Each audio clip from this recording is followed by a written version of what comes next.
up? Good evening, everyone. Good evening. Welcome to the one and only Poetry Open Mic, ASHEViLLE, coming at you live from Asheville, North Carolina. My name is Caleb Beissert. It is a pleasure to be your host this evening and each and every Wednesday evening here on the Quarantine Open Mic Love Stream. Thank you for joining us tonight. We've got an amazing show for you tonight. A whole bunch of great poets and performers lined up. There's no way it's not going to be amazing. Thank you for tuning in. I'm going to get right to the poetry, and then I'll tell you about this awesome night we have going on here. But thank you for joining us. Big shout out to everybody. I'm going to kick it off with some words by the great poet W.S. Merwin. This is The Morning. Would I love it this way if it could last?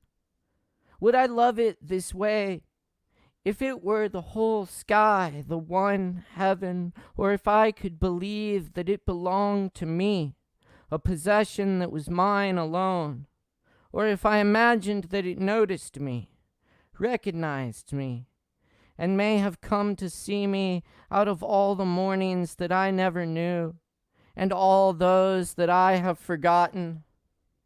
Would I love it this way if I were somewhere else, or if I were younger for the first time, or if these very birds were not singing, or I could not hear them or see their trees? Would I love it this way if I were in pain, red torment of body or gray void of grief? Would I love it this way if I knew that I would remember anything that is here now? Anything. Anything. Yes, indeed. And thank you for joining us tonight. Again, my name is Caleb Beissert. It's an honor to be your host. I want to thank our sponsor, Sovereign Kava. Big shout out to all the folks tuned in down at the Kava bar. And many thanks to everyone tuned in all over the world now. We appreciate the likes, comments, and shares. Definitely keep those comments coming. We love them. Say what's up. We certainly appreciate it. Sign up is in the Poetry Open Mic ASHEViLLE group on Facebook. Each week you can sign up there and reserve a spot on the list. Anyway, we've got a great featured poet tonight. This month now, October, we're now celebrating 10 years of Poetry Open Mic ASHEViLLE. So many thanks to everyone who supported the mic during this time and made it such a special thing. I can't tell you how much it means. And to celebrate, we've got Josh Gaines with us tonight. We'll get to him in just a little bit. I'm going to do a few more poems, give y'all a chance to tune in and get ready. Josh was, I think, our first regular at the open mic way back when in the little room on Lexington. And he's since gone on to publish a book, get an MFA, start a publishing company, and whole lot of other things we'll talk about in just a little bit. So I'm super excited to have Josh. Y'all stick around. It's gonna be a good time. Anyway, I want to lay a few more poems on you. A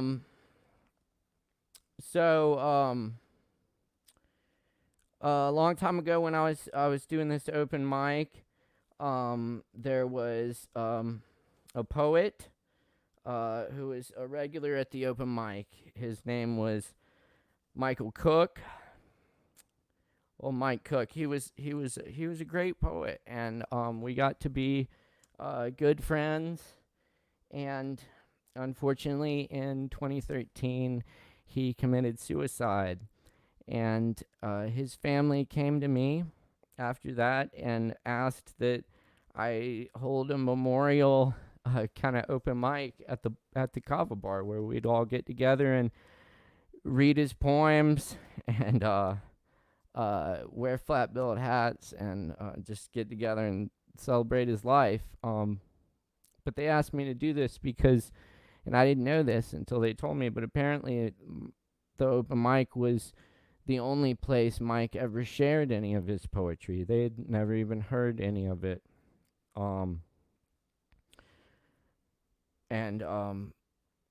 So I kind of took that to heart, and I continue to do this open mic for all the people like Mike who may not have anywhere else to share their work, and who might just need that little bit of space and time, that catharsis, that reason, that community, reason we all get together and do this. And I think that's really important for writers. And so I've kept it going for all those folks. So thank you for helping me keep it going.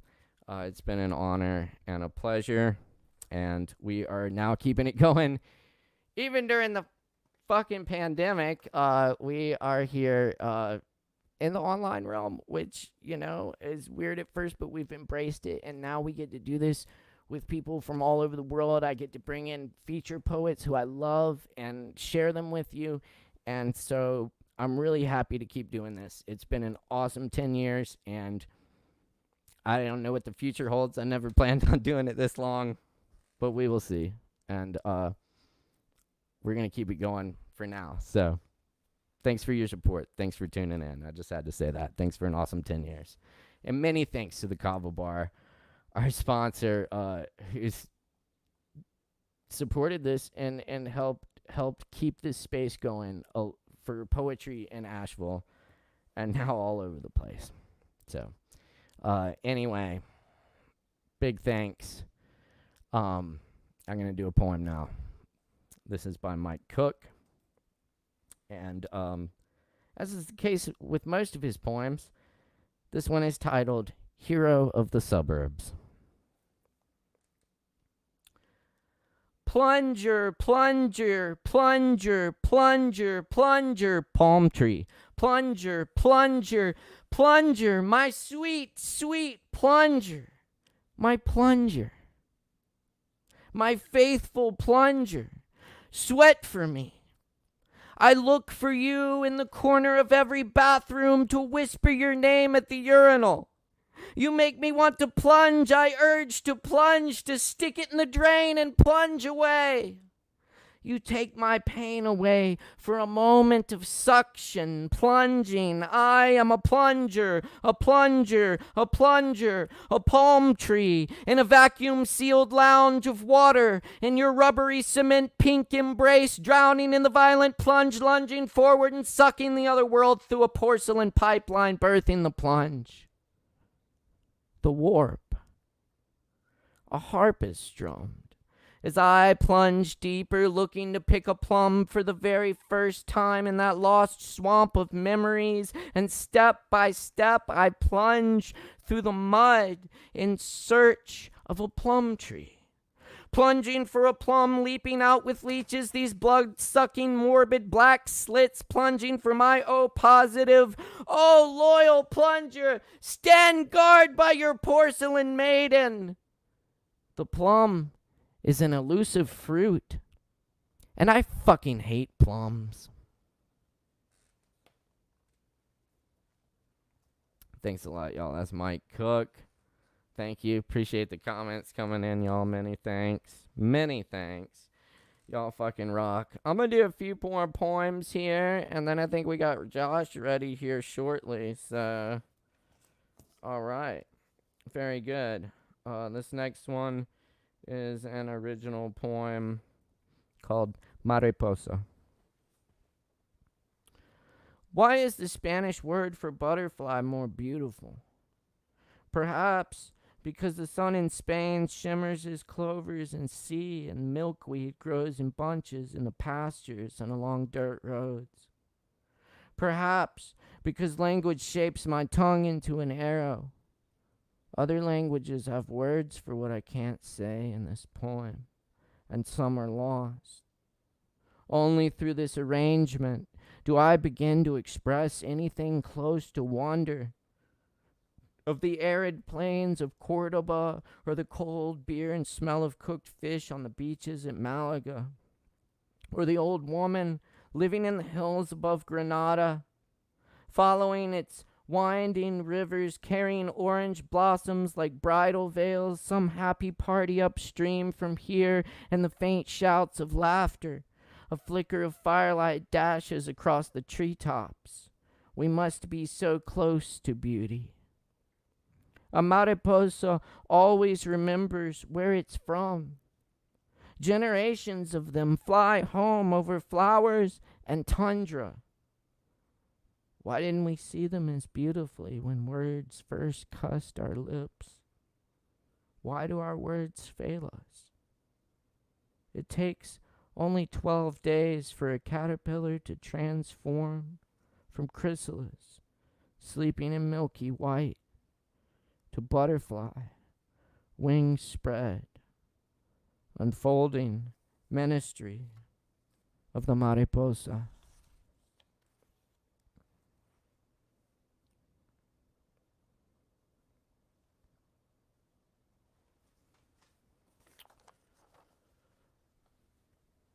I think I got two more. This is called Last of the Porch Times. And by the way, thanks for tuning in tonight. Despite the vice presidential debate, I couldn't believe they scheduled that on the same night as us. Unbelievable.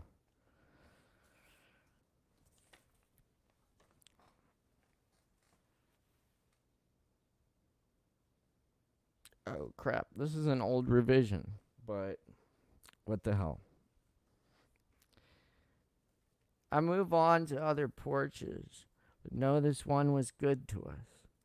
Of all the times, porch time was about relaxing and unwinding in solitude after a stretched day of work, or together, sharing the chasm of our thought, Jesus, hold on.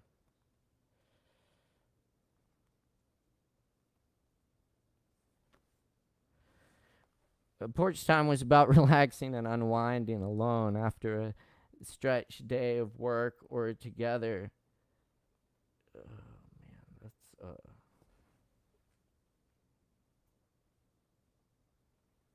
I'm sorry, y'all. Here, I totally messed up. That is not the right version at all. Too many damn versions. Okay, I'm gonna do this one called The Moon is Weeping Apples in the Ocean. The surreal arrived in dreams of costumed ancestors dancing from wherever they came, though we still don't know the first mammal to dream. Dreams, a transistor radio pick up a weather report from the wrong day and year, a country no longer there. In a language unfamiliar, some preacher screaming unto himself. Nothing is isolated. Every dream departs. In waking life, a woman at a party who met me once a year before tells me I was in her dream last night. I was warning everyone about the small animals who were in danger. I pleaded for people to help them.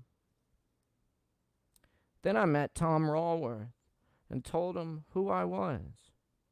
I know, he said. Astonished, I remarked, that's cool. And he replied, no shit. No shit. All right, thanks a lot, y'all. I got one more for you, and then we're going to get our featured poet on here. Thanks so much for being here with us tonight. I'm going to do this old poem called The Ash-Filled Night.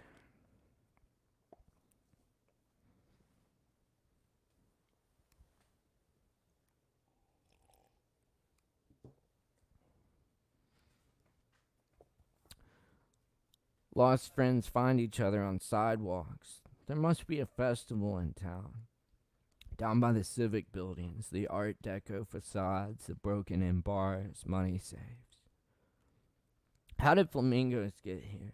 In the mountains, where sometimes you see a seagull too, where bears eat the garbage and squirrels bury acorns under ferns, their silhouettes crushed up like sand, no fortunes, no baseball cards within. Outside of town, there are old farmers growing watermelons by the creeks, burger bars on roadsides with Shiva and iron rail, cool evenings deep into June, and this year the cherry trees bloomed early and the rain didn't come.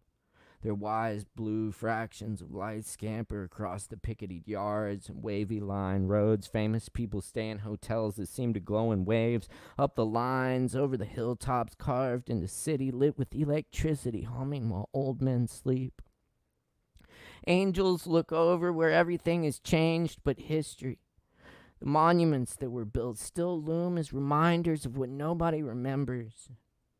Chickens cluck at days they used to. Turkeys eat bugs in the dirt, and black raspberries fill with sunlight and rain clouds, drenched in morning dew that lingers until midday. Their round, open bodies postulate forests now quickly until fire gasps up the hillsides, raked lawns gathering snow in the harsh summer. Square antibodies eat electronics and grid systems. Mushrooms sprout out of the heads of ants. Colonies deform under the light of 1,000 moons. Seafarers jump ship in the coming gloom. Radio instruments fail in a magnetic storm. Art creeps up from back alleys, museum trash cans, and underground living rooms sprayed on holy walls carved into tables and doors, coming out of speakers set up in forests where the sound is swinging like incense.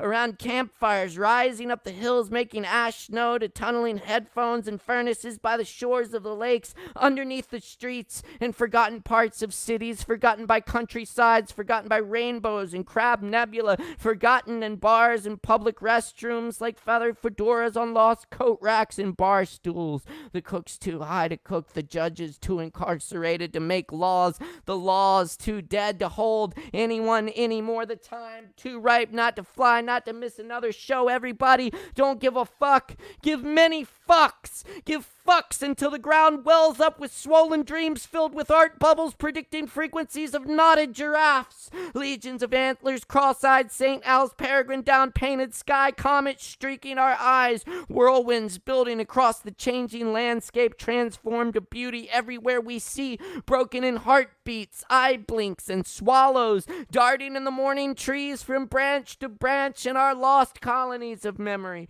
Skull faculties renewing, breath inward, purple cloud crackling into pieces of stratosphere rains, breath outward. Your hand held against everything somewhere connects, warmth flooding every nerve and vein. The singers tonight will kill it. The guitar players singing, the drummers singing, the DJ singing, the dancers singing, the poets singing, the night singing, screaming in the abyss, bliss, oblivion, ripples in the fountain where everything is lost. All time, all feeling, all notion of self, all screaming, lost in the magic night, the festival of decay of self. Growing in heart, echoing among the buildings, the beeping streets. All the homeless gone home for the night, all the strangers met someone else, and all the kids found their family. Under the cool, ash-filled night, under the moon and stars, under everything, there is something else. Something under everything.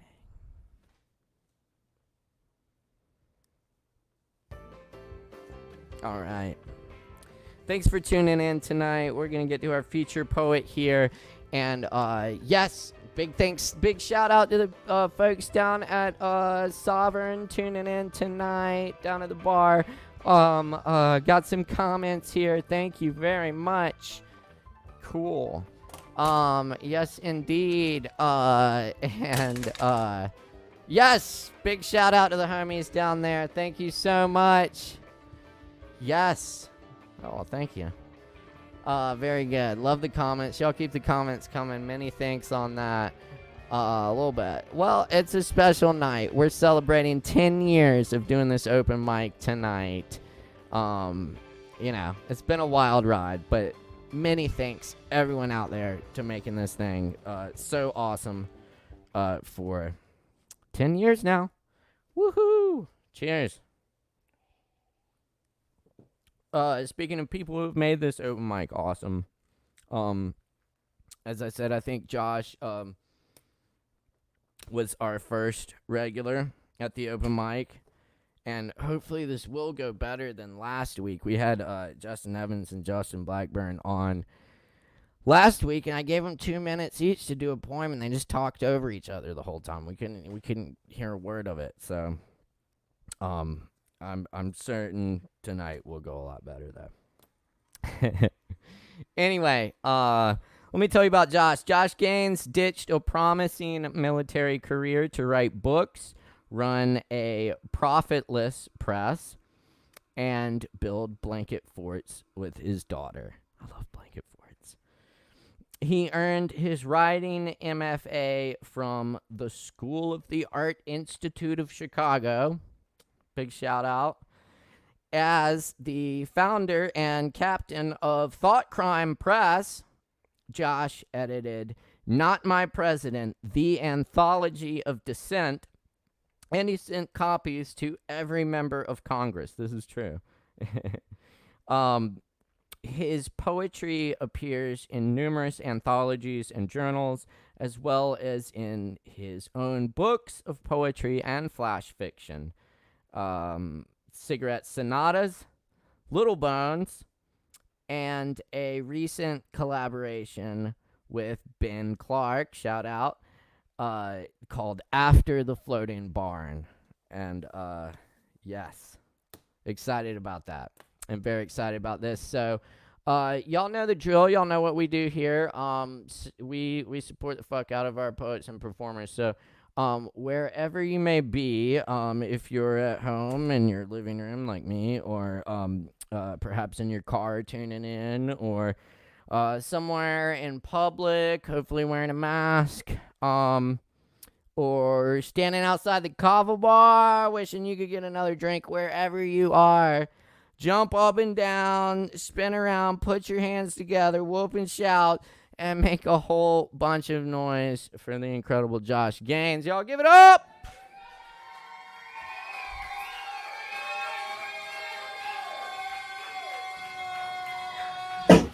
Josh! What's up, man? What's up, brother? How you doing? I'm all right. How are you? That's a lie. That's a lie. I'm going to have to stop you right there. No, I'm just kidding. No, I'm doing great, man. I'm doing great. Yeah, man. Yes. We're all surviving. Yes, we are. We are doing our best. That is for sure. But you know, I've been doing this virtual thing like since the pandemic started. And we've kind of like I think that a lot of the first ones of these were really depressing, and we've kind of tried to use it to bring some light, bring some a little cheer. Great, because I have some wonderfully depressing poems. Well, and I was going to say, we end up with a lot of that too, but I can't wait to share with you. I think those could be rather cathartic, though. They can be. I'll mix it up. Or just break our damn hearts, whatever. But anyway, Josh, I got to say, man, it is so good to finally having you feature, even though I've been wanting to do this in person for let's say 10 years now. But Josh was around when we first started the open mic. I think you were our first regular at the mic, and you really encouraged me to keep it going and to kind of keep providing a space for poetry, because there weren't a lot of those back then, at least. And look at you now. I'm still here doing something. You got a suit jacket on. Hey, yeah, try to clean up a little. Thank you. Anyway, man, I want to talk about you. What have you been up to? What's going on with the press? What's up with the Floating Barn book? I've heard some of that stuff. I love it. Tell me what's going on, man. Well, I'll read some of the Floating Barn stuff. As far as my daily life, it mostly revolves around homeschooling my daughter right now because of all the lockdowns. And right. Yeah. And the wildfires too. You just oh my God, escaped. we had to evacuate our house. Yeah. So, Oh man, I'm so glad but y'all we're are all okay right. now. Yeah. Nothing burned down.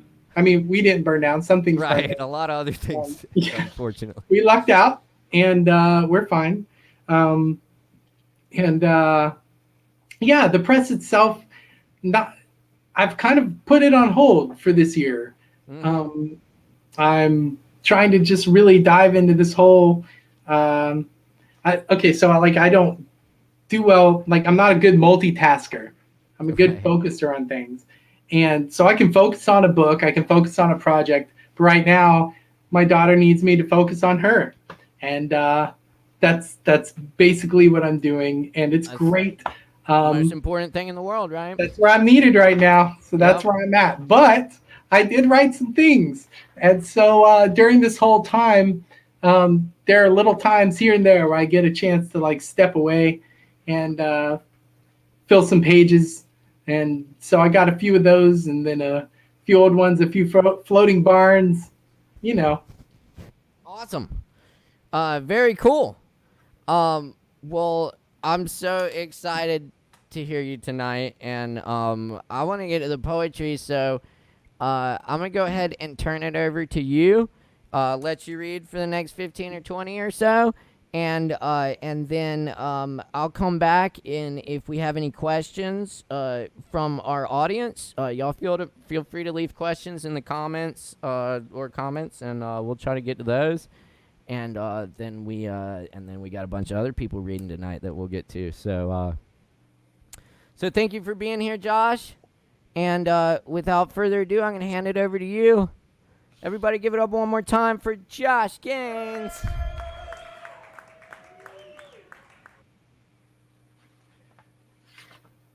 That cheer track is amazing. All right. So this is the first time I've done a featured thing on Zoom or whatever this one is, and this is all kind of new. So I'm excited to do it. I'm nervous to do it. I'm going to start out with the thing that I wrote not long after I left Asheville when I fell in love with public transit. It's called Chicago L. Skyscraper scaffolding, skywriting, high-rise lives in the sky. Michigan morning rolling in dense as streams over Lakeshore Drive from the lake, around the legs of the city, covering the city damp, cheekbones, glasses on polished stone sweat. The lake is a graveyard, and some days the city and the lake are one. Little brown boys, white socked and tip capped and kicking soccer in the gate yard where the ashes of burnt downs used to be. Lawn bearded now like a 15-year-old in exhaust coated grass. The troll bridges, old troll bridges, grass growing through the untrod concrete and tolling bells of clock towers or road crossings or drawbridges or funerals. Car horns trumpeting, trumpets too, and the flash mob by the panhandler playing to the rush hour few who aren't rushing. Windows reflect windows and sparks speeding, barking, clacking, raised tracks and voices hip hop and purse drop as she grabs down to stop the dress swirling around her in the rush of wind. The dress was black with white dots, and when it moved in this July wave of heat, it almost looked like falling snow. Deals and no deals, raw deals, in the way she wept beside me into her gone silent cell, surrounded and abandoned by strangers. Up above, the sun or moon, those few stars that pierce the night of lit night lights of towers, headlights, the city. Living city. Windy because it is breathing city. Inhaling the world, exhaling the ghosts. Sun beat, cold beat, red blue city. Heart beat city, slow beat, eternal city. Arterially traveling its pathways, trains sparking across synaptic gaps, track lines growing, gnawing deep in the beat of the lake. Clawing waves who look to the city, who know the meaning of patience, who wait for the fall of brick walls close as an eyelash, barrio bars 24/7's blinking lit with the sidewalk smokers and the score on the wall, and everything baseball, and everything, and everything, and everything, and everything. All right. So during this pandemic, I've been writing pandemic poems like people do. A lot of these have been more about news stories that I tended to like. So while, of course, there's some gloom and doom to them, there's something about them too that I also uh, loved. Um, One of these days, there will be a way where one of these systems comes on that doesn't create a glass glare in the eyes of people with glasses. But not yet. Not yet. Hang on. All right. There's a town in Spain walled off from the world. Its elderly residents sit on their porches well within the 6 foot placebo space and discuss the falling price of petrol and how much it cost back in the war. Which war? It's all the same war. The theater of the war to end all wars has many acts. The town sits on a high bluff overlooking the ocean. The breeze hasn't changed in centuries, keeps their hair perfect, ages the cigars just so. The gold that used to flow through this place would make a pirate blush and murder, but now the town is industry, is olives, is conversation, slow walks along the bluff, the smell of baking bread. At the only entrance to the town, plague police hose down vehicles in makeshift hazmat suits made from the suits they wear for the olive harvest when the oils are pressed into the vats. It's the oil that keeps us young, they say to one another. It's the oil that keeps us healthy. The day begins warm and grows hot because no barriers block spring. A bottle of Rioja complements lunch and conversation turns to travel. Where would you go if you could? Where have you been that you'd return? This place is the only place, they say. A fortress of life. On one side, a sea of disease, of famine, of suffering. On the other side, the actual sea. Everywhere I have gone has led me to where I am, they say. It isn't quite heaven, but it gets them thinking about it. Can it be a prison if it's voluntary? And the rest of Spain, 1,000 people suffocated on their own lungs, and that was just today. But let us talk of better things, suggests El Alcalde. There will always be the things that vex us, the things we cannot change. Let us drink the sun into the west and be swallowed by the sea. Let us hold hands and share bread and pray for the harvest. El Alcalde is a wise man, they all agree. They remark on the price of petrol.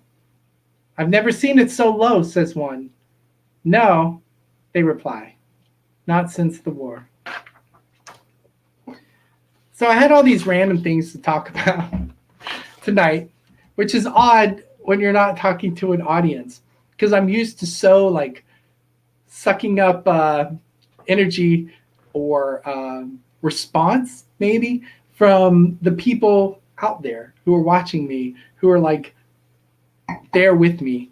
And yeah, so I've been so secluded for so long, it's becoming almost like a habit. So tonight is weird and I'm nervous, but I'm actually having a good time right now because I'm imagining some people that I absolutely love out there. And you know, and I'm talking about everyone who's watching right now. So this is great. Okay. Here's a quarantine poem. When I was a child, my hands felt warm, even in winter, in snow and ice. I could fall into drifts and sleep there, pretending I would freeze and never wake. When I'd come home, my mother would say how cold my fingers and run them under cold tap. As cold as the water was, it still burned. Only then would I notice the chill, the ache in my grip, the green snowblind haze in my eyes. Now, joints ache at the hint of frost, knuckles to neck, every injury times every year past 12, times drinks the night before. I'm a grown child of aches catching up by sunrises. It has snowed for 40 days and 40 nights, bearing Chicago for her innumerable sins. Yet my daughter and the ice wind makes angels in white, packs her sculptures tight, and swears her tiny fingers still hold summer in their bones. With them, she promises to dig us a path back to our invincible youth. With them, she says, she will save us all and build an ark from the snow. All right. So I promised I'd read some of these farm poems. So I just dropped a bunch of poems on the floor. I am organized, I swear. So I'm one of 4 brothers, and then I have 4 other brothers that I have adopted, whether they want me to or not, and those are my poetry brothers. And I think they're all here tonight. It's Ben Clark, Emilio Maldonado, Caleb Beissert, and Tommy Gaffney. And they have been, I don't know, they're family. They're family. Well, one of them, Ben, I wrote some of these poems with, and I don't even know where he starts or I begin or the other way around. But I'm just going to read a few of these, and they all run together. This is a narrative farm, art farm, ghost story, craziness. The raccoons know the only dangerous ghosts are the pack of us. Same as they know the prairie nests no different from the sky, and Nebraska wind calls in a mirrored voice to the sea. They sense how much ghost we shelter in our bellies, our bones, in every wasted gesture, in every hour we slumber, in every superstition we succumb to. We light sandalwood candles, face north, and count rotations of the steel cube atop the barn. After dark, through the farmhouse walls, the raccoons smell our flesh curdle, listen to mosquitoes bite and move on, our breath a thin whisper hung over the air. They know we're most dangerous when we deny what we are, vessels for breath and then spirit. Sophie sees Nebraska as a type of silence, like living on an airplane for 30 years, swarmed by the roar of engines, and then one day landing and hearing the plane shut down. She says, a city has its own engine and it only knows to run. The input of electric billboards, traffic sirens, the Korean missile that may be on its way. The world suffers while here, isolated, we discuss the commonplace, love or its approximation, a floorboard in a barn with a protruding nail. We argue about whether we should be more frightened of ghosts grounded or ghosts who take to the sky, whether we're convinced hauntings even exist. We argue over the proper name for a spirit, how to greet them if they appear. We argue over the weight, texture, and taste of them. Were they to wash over us, pass through us, or enter us and form words in our mouths, our flesh a shell slipped over the haze of them, our spirit dissolved in turn. I want to tell you that maybe the ghosts aren't ghosts at all, but rather God's voice, fragmented like the remnants of dead stars whose light we still find reason to worship at night. And what bodies we see, pinned to earth or lifting into the sky, are only echoes of this voice, the vibrations of a language older than the universe. Or maybe God has only gathered ghosts, a pool of water waiting for rain and deepening when it arrives. All right, so there's some farm poems for you. I'm gonna grab down on the floor here and grab all the things I just dropped. It was kind of magic, and I'm back. All right.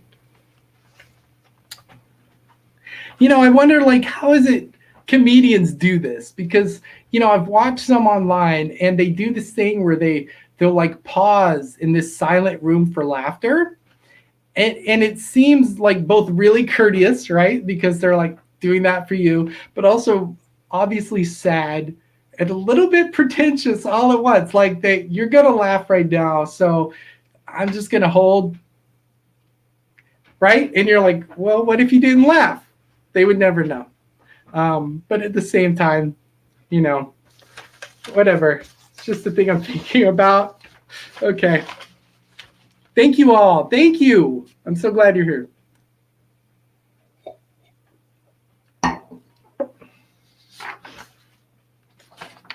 Here's the thing. Somewhere between Pittsburgh and Oregon, I stopped at the first diner I'd seen all day in a town maybe twice the diner's size. This is true. This happened.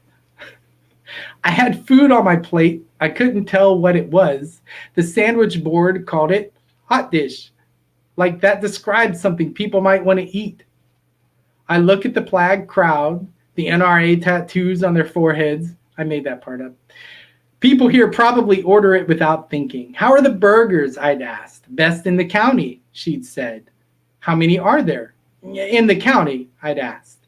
Oh, one more, maybe two, she'd said. Never mind, I'll have the special, I said. The hot dish?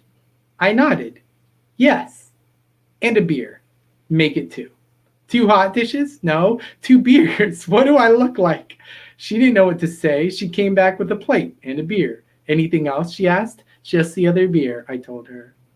So I'm staring at this casserole, or maybe it was a meatloaf, or maybe it was both, blended up and poured into a pan, hot dish, or maybe it was staring at me, alive and waiting to see what I tasted like. The beer was incredibly cold, though, like shockingly so. Frost on the bottle I could scrape with my nail. The second was the same. Just right. And the waitress left the check with the second beer without a word, assuming I was done or letting me know she was done with me. And that's one thing I can say for small town middle America. Their beer and their subtle hints are always served cold. So, this is from a news story. So right after the whole pandemic thing started, San Francisco just shut down, and so this poem. In San Francisco, coyotes roamed the empty streets, licked the sidewalk where she dropped the ice cream cone. She had stood there and sobbed for the loss.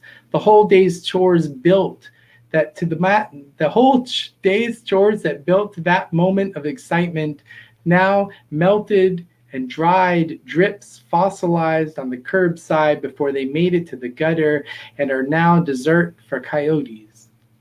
Someday, we'll be fossils too. If Vesuvius rose from Haight-Ashbury at noon, it would freeze everyone in their living rooms. The intelligent insects who would come after us to rule the world would find our ash statues frozen, seated, remote in hand. They'd say, "See, these creatures rarely left their homes. They feared the packs of roaming wild dogs that owned their roads, ate their scraps, and slept on top of one another between the giant buildings. The people had built a civilization. Then the plague of dogs came and forced them indoors. You can see how scared they were, how thin, how dying, how useless their cities and walls and plans against a simple natural threat."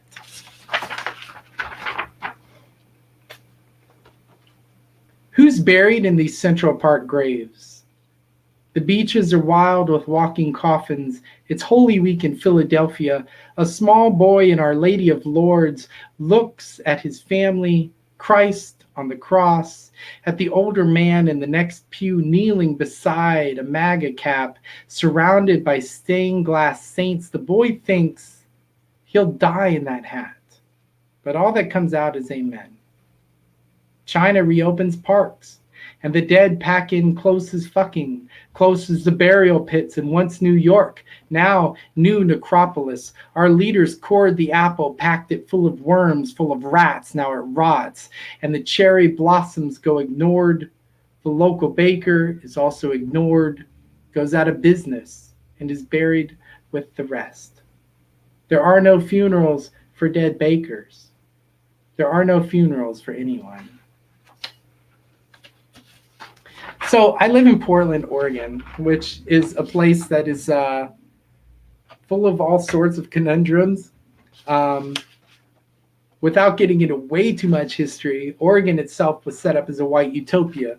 And a lot of that ignorance and problematic nature still exists today, even though it's been completely changed by people moving in.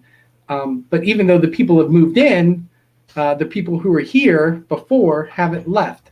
So this is why we have so many clashes here, specifically in the city, but also in the state. This is not really about that, but in a way it is. All right. This is just about a night at a bar. Jesus, who ordered the kale salad? It sits in the middle of the table, healthy, saying shit like, hey, I'm fucking healthy. My fish and chips bring all my friends to the bar. My fish and chips drenched in oil, not the healthy kind of oil. My fish and chips, 300% of our daily intake of sodium, crispy and wrong and dipped in tartar sauce. Sugar, fat, sour, dipped in ketchup, sugar, spider legs, sugar. Fuck whoever ordered that salad. We're all staring at it, remembering someone said it, not remembering who said it. Even the one who said it, whiskey memories, all blaming each other, our food getting cold as we hate ourselves before the healthy, chewy, cleansing pile of fiber and goddamn vitamins. I look away, judge the world, sip some poison.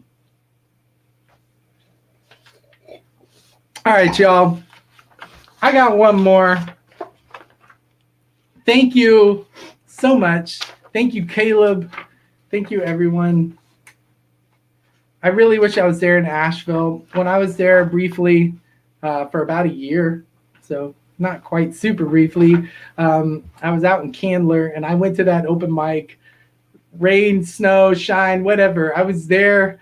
The first time I went, they actually shut down because of snow. But I showed up and met Caleb, and it was very, really nothing to talk about. It was so, I was like, oh, hey, it's not happening. And I went home in the snow and survived. I made it back. And now I'm making it back tonight via this thing. And it's so wonderful to see you all, or not see you. It's so wonderful to know that you guys are watching. It's called Blue.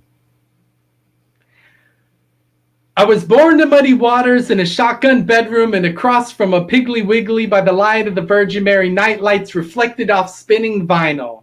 The rebirth of notes, a needle grinding, a Hurricane Camille scratch, back 4 seconds and back 4 seconds and back.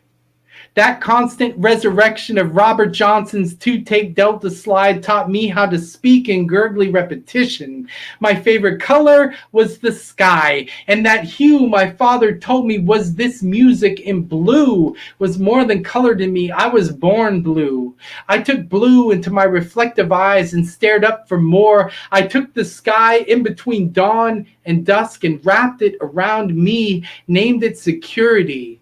Years later, in the days of my New York City future, while trumpets exhaled, I would slouch off that safety and breathe in a new heartbeat, that bop jazz beat. And it was Charlie Parker's horn that taught me how to love, erratically, deep-rooted, off-tempo, sweet and sour with all my awkward heart. And somehow, when joined, I always found a harmony, but I still regress in more melancholy moments to sheets of memories. Warm Delta rains wrapped around me like a papoose in the past predictability. Some remember the first time they felt a pet die, or saw their father's eyes cry, or fell through powdered snow drifts, or saw Santa's beard shift. But me, I remember the first time I saw Lucille, and I knew if I could touch her thumb hum strings, I could run my fingers memories down those steady frets like a time machine, back to that blind time where I started all ears and determined fists, and more selectively pluck out like a prayer the B-flat wave of my future, navigating through smoke dive calamity, the constant clink of bar bottles and ice mix, the bass drone of the muttering multitudes, smoketitudes, while in public solitude I wrap myself like a 2-4-time lover in the skipping record conversation cover comfort of the sky, and live like the slow pace, the slow, warm place, and the space of blue. Thank you all so much, and that's what I got for tonight. I'm so glad that you were here. Instead of watching the VP thing, I thought about it. I'm like, okay, vice presidents, poetry, nothing I'm going to see tonight, honestly, is going to change my mind. We all know who we're voting for. But at the same time, I'm curious, and I'll probably watch it on the rewinds. But thank you so much for being here and for listening to these poems. All right. Yeah.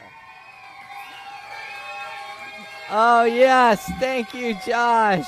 Thanks, Caleb. Appreciate it. I'm glad you're here too. I'll catch up on all that later. I had enough debate last week. Oh my God, yes. Jesus. Forever. I never need to watch another one again. Anyway, that's a good opportunity to remind everyone to get out there and vote early if you can. Please. Yeah, definitely. Vote. Please. Definitely. But thank you for that, Josh, and thanks for doing Blue. You know I love that one. You're welcome, old brother. School one. We yelled that one out on the streets of San Francisco together and got yelled at for being too noisy. Oh yeah, from the balcony. Oh yeah. Oh, man. We've had some good times. That was right after we crashed a party. You got kicked out. It was an amazing night. Oh yeah. That was a great night. Yeah. Oh man, good times. Yeah, and I also I remember that the first night you came to the open mic and it was snowed out, and I think I was like, just like, oh please come back next week. And somebody finally showed up. Please come back. And we didn't get many people back then. And I did. And yes, every time. And you did, and we kept it going, and now, before the pandemic, we were putting at least 100 people in the room every night for the open mic. So it's come a long way. Thank you for supporting it. Thanks, Caleb. I think we have a lot of comments, no questions per se, but lots of Josh Gaines fans. Well, that's cool. So thanks for bringing your following tonight. Thank you for inviting me. Yeah, the couple people who don't like you as much. Oh, that's cool. That's okay. No, I hope it's Nathan Tompkins. Oh, it might have been. No, I'm just kidding. I do want to plug your books though. So Little Bones, this beautiful thing. I think that's collectible now. Not My President. Yes, indeed. I don't even know where my copy is. There's a picture of that beautiful cover there. Yeah. Holly Crabapple made that cover. Yeah, very nice. That is that's out there. Thanks for putting one of my poems in there. And then of course the Josh Gaines original. Oh wow! And this is an old collectible. They don't look like that anymore. Right. There's like half of the poems that aren't even in it. Oh yeah! Wow. It's awesome. I love this. Thanks, man. Thank you for being here, Josh. I'm so glad you made it. And I hope you can come back and stop back by soon and share some more poems on the open mic. I'll keep trying. And then whenever it's safe again, let's get together. Get It'll down happen. here to Asheville. Hell yeah. Good time. It's good to see you, buddy. Much Good love, to see brother. you too, bro. Absolutely. Everybody out there, give it up one more time for Josh Gaines.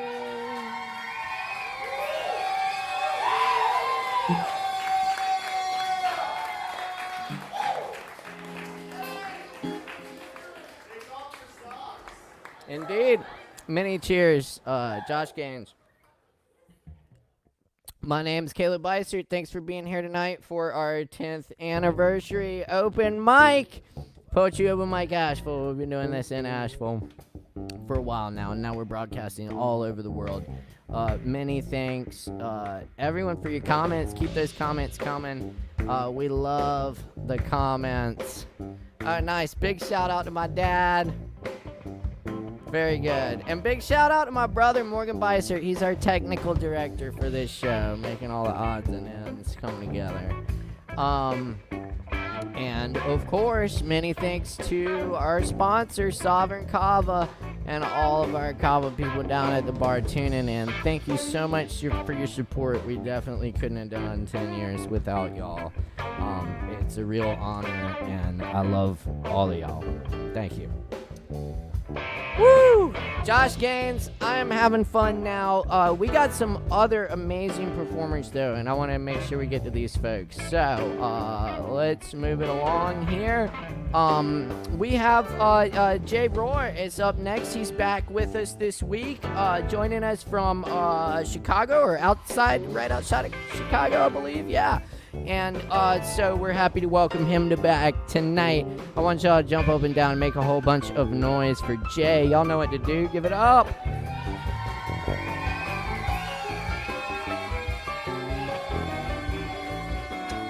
Hey, Jay. Good to see you again. Hey, it's good to be here. Thank you for having me. Absolutely. Thank you for being here. Yeah, we certainly enjoyed you last time. You got some more good poems for us tonight? I think that they're good. I hope everybody enjoys them, So yeah.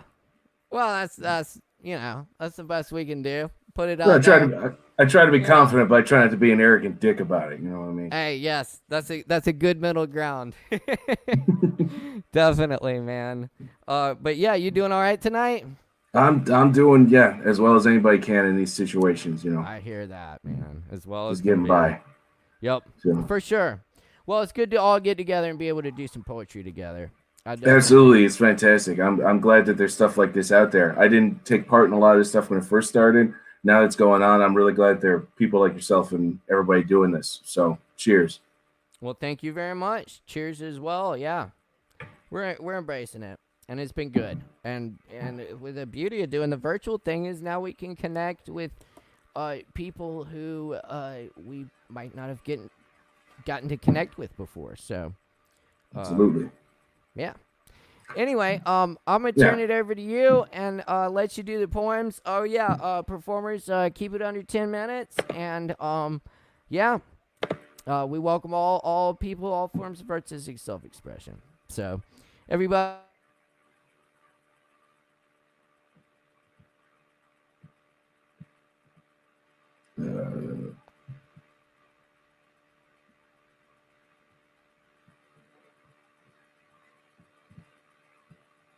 All right. Hey, everybody. This is one.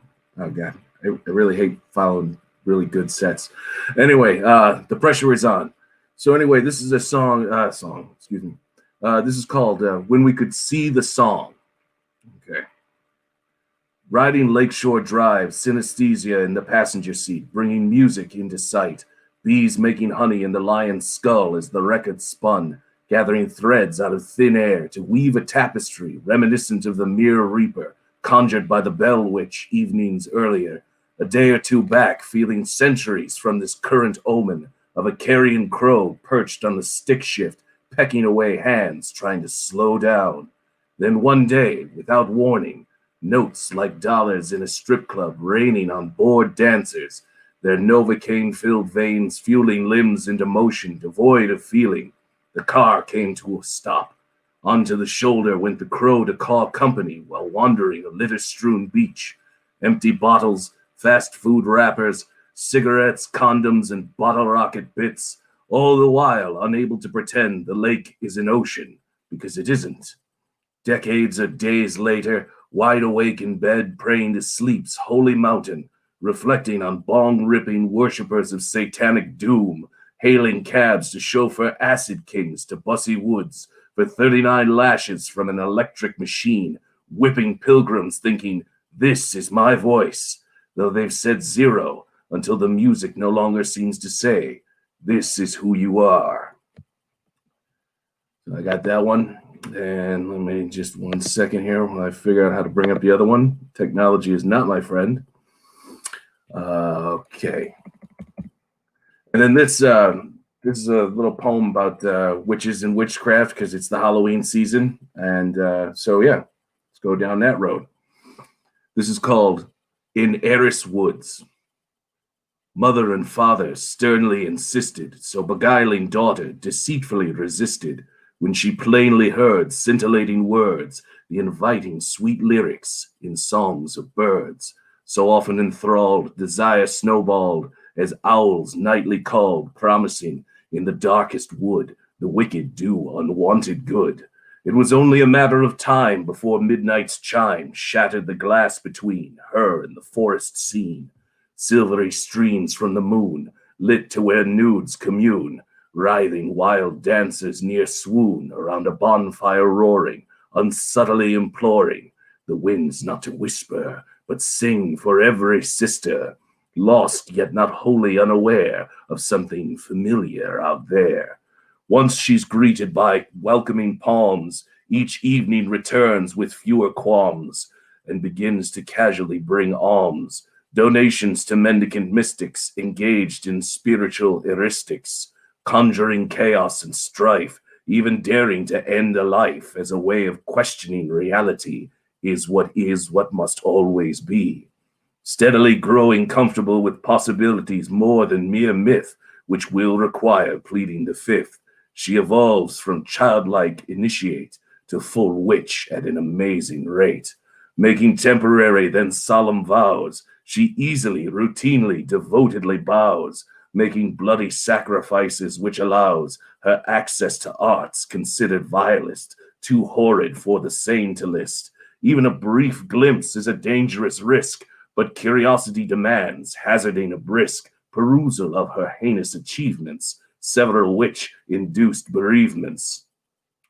Plucking briar from the bramble, tempting God to Job and gamble, turning tin soldiers to lustful ramble, heartstrings soon used as noose, selling a barren golden goose, setting a legion of goblins loose, Jekyll forever into Hyde, clothes made of children's hide, heretics beatified, sowing seeds in which'll seed in weeds in Eden.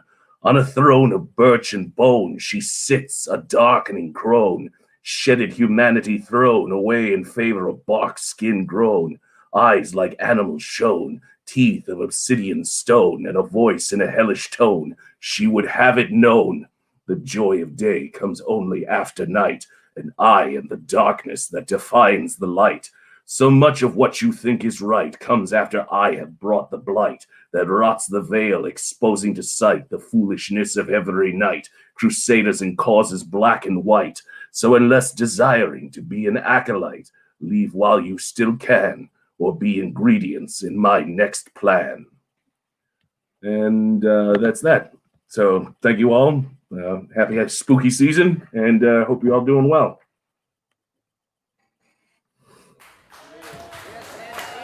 Indeed. Oh yeah, thank you, Jay. Yes, indeed. Happy spooky season. Yeah, great reading voice, by the way, too. You know. Thank you. Thank you. Yeah, I feel like you could narrate a horror film or something, man. And I mean that in the best way possible. I take it in the best way possible. Good. Awesome.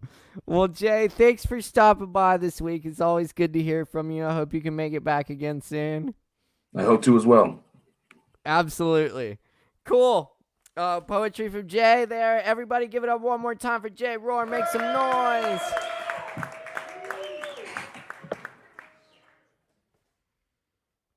All right, and you're tuned in to the one and only Poetry Open Mic Asheville, coming at you live from my living room here in Asheville, North Carolina. Many thanks to our sponsor, Sovereign Kava. Thanks to all our performers and everyone tuned in out there tonight. We really appreciate the likes, comments, and shares.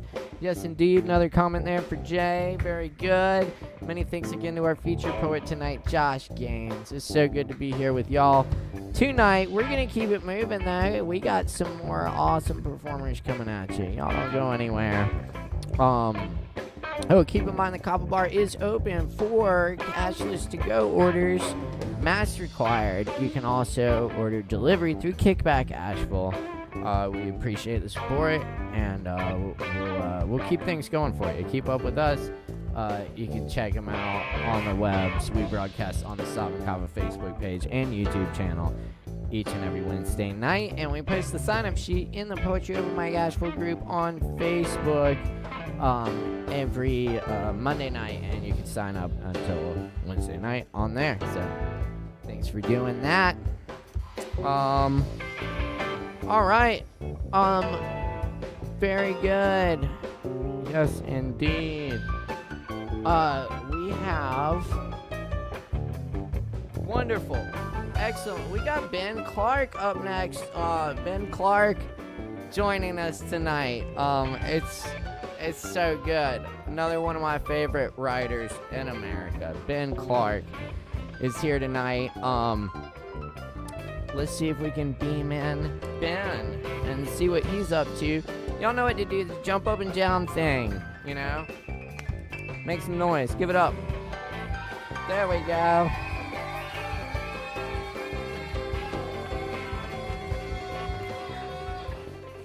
Ben! Hey, buddy. Good to see you, man. Good to see you too. Totally.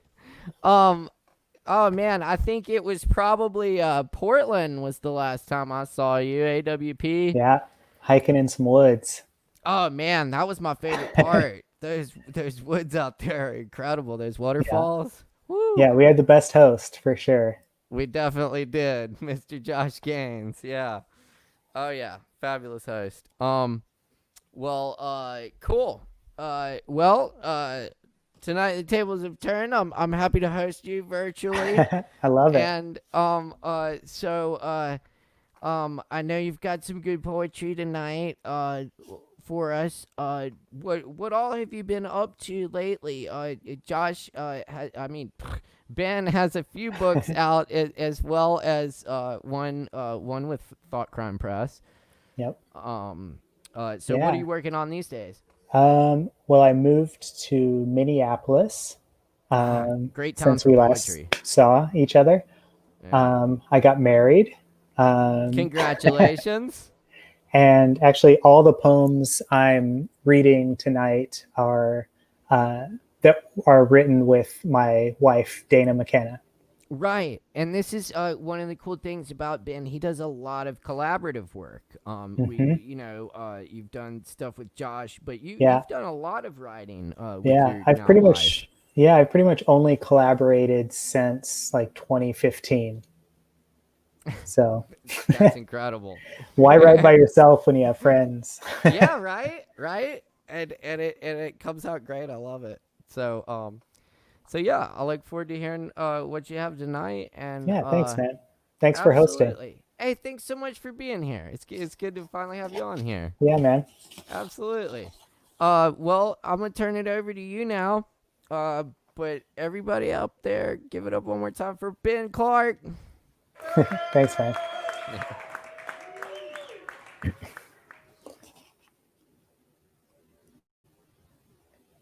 Hey, everybody. It's great to be here. Thanks to Caleb for hosting. Thanks to Josh for his beautiful feature, as we expected it would be. I'm just going to read a couple of poems for you. Like I said, when I was talking to Caleb, I wrote these with my wife, Dana McKenna. It's not scary at all. It's mostly beautiful. As invisible hands take turns tucking in the loose ends of day. My own, I commit to cleaning another mess I made and told you to leave alone. Every time I sweep, there's somehow a thin skin of sand on the floor. What sort of routine is this? You dive into the new city like you already know what lies below the surface, how deep the bottom. I lick apricot jam from a spoon, sip from an empty mug, the motion what's important. I take 3 baths a day, wonder if the neighbors can hear the faucet shudder when I fill the tub again. After hours apart, you ask, want to look at the lake and just sit with me? Not ready to respond, I try again to beckon both wolves with open palms, enough food to feed us all.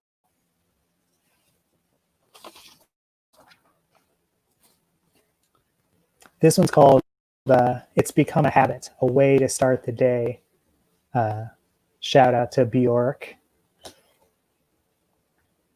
It's become a habit, a way to start the day.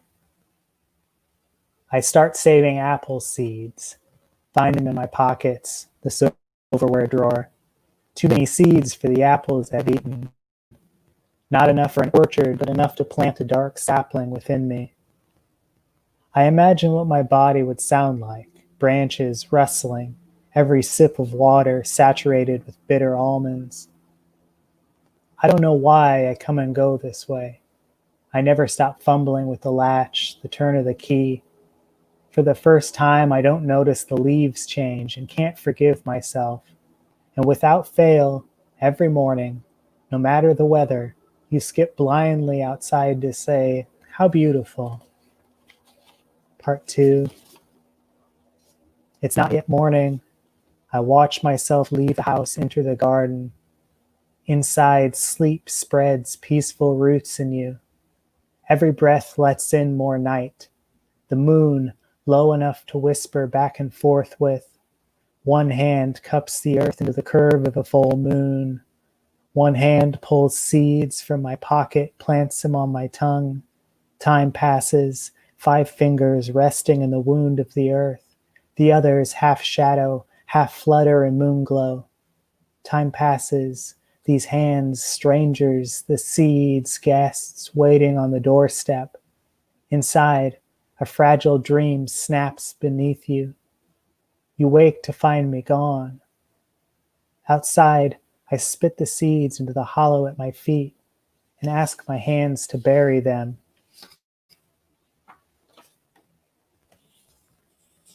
This one's a really new one, doesn't have a title yet.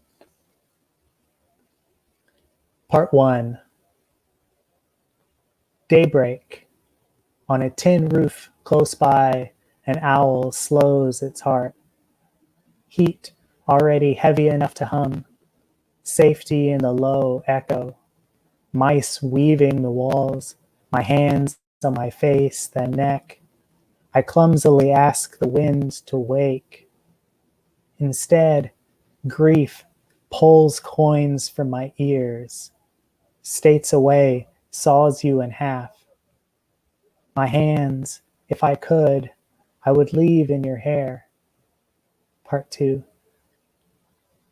I do forget I can try water. On my back, I only see what's above me, yes, but I'm held, and my hands I barely feel, which means for now I'm safe, at once floating and grounded. Rather than follow the tendons in my hands moving up and down, I try a dead man's float, but you really can't stay that way forever. All right, this is my last one. Thanks again for listening, everybody. While you searched the city graveyard for the deer you swore you saw, an unexpected silhouette at home among the tombstones, I cursed the sun, seeping through the blinds, for the spots it's left on my skin, for the way it peeled this winter day and hand-fed the fruit to anyone willing to step outside, open their mouth. I want to live in the shade, turn every opening into a cave, circle until I hollow the floor into a familiar orbit, rinse my face with the coldest water I can stand, swirl oil between my cheeks and mend the holes in my teeth. I want to see what I see with your eyes, unhindered by this forest fire. When you return, I will show you how I soften to the sun, point to its pattern on a bookshelf, a diamond of warmth for our cat to rest within, a fawn stepping through the tempered glass into the room where I sit, unburdened, no burden. Thanks, everybody.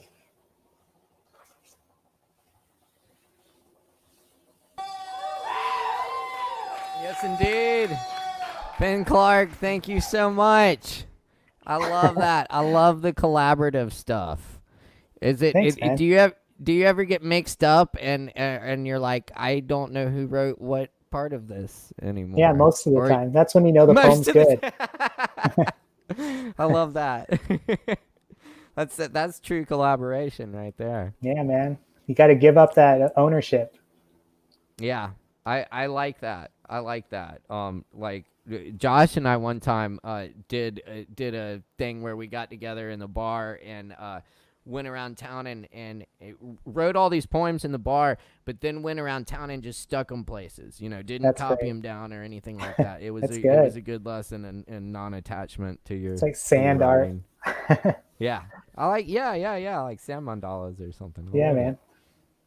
Very That's cool. Well, yeah, Yeah, thanks for well- having me, man. Dude, it's a pleasure, and I hope you can make it back to read again sometime soon. Yeah, It's great I'd to like have that you a here. lot. Yeah. Awesome. Cool. Everyone give it up one more time for Ben Clark.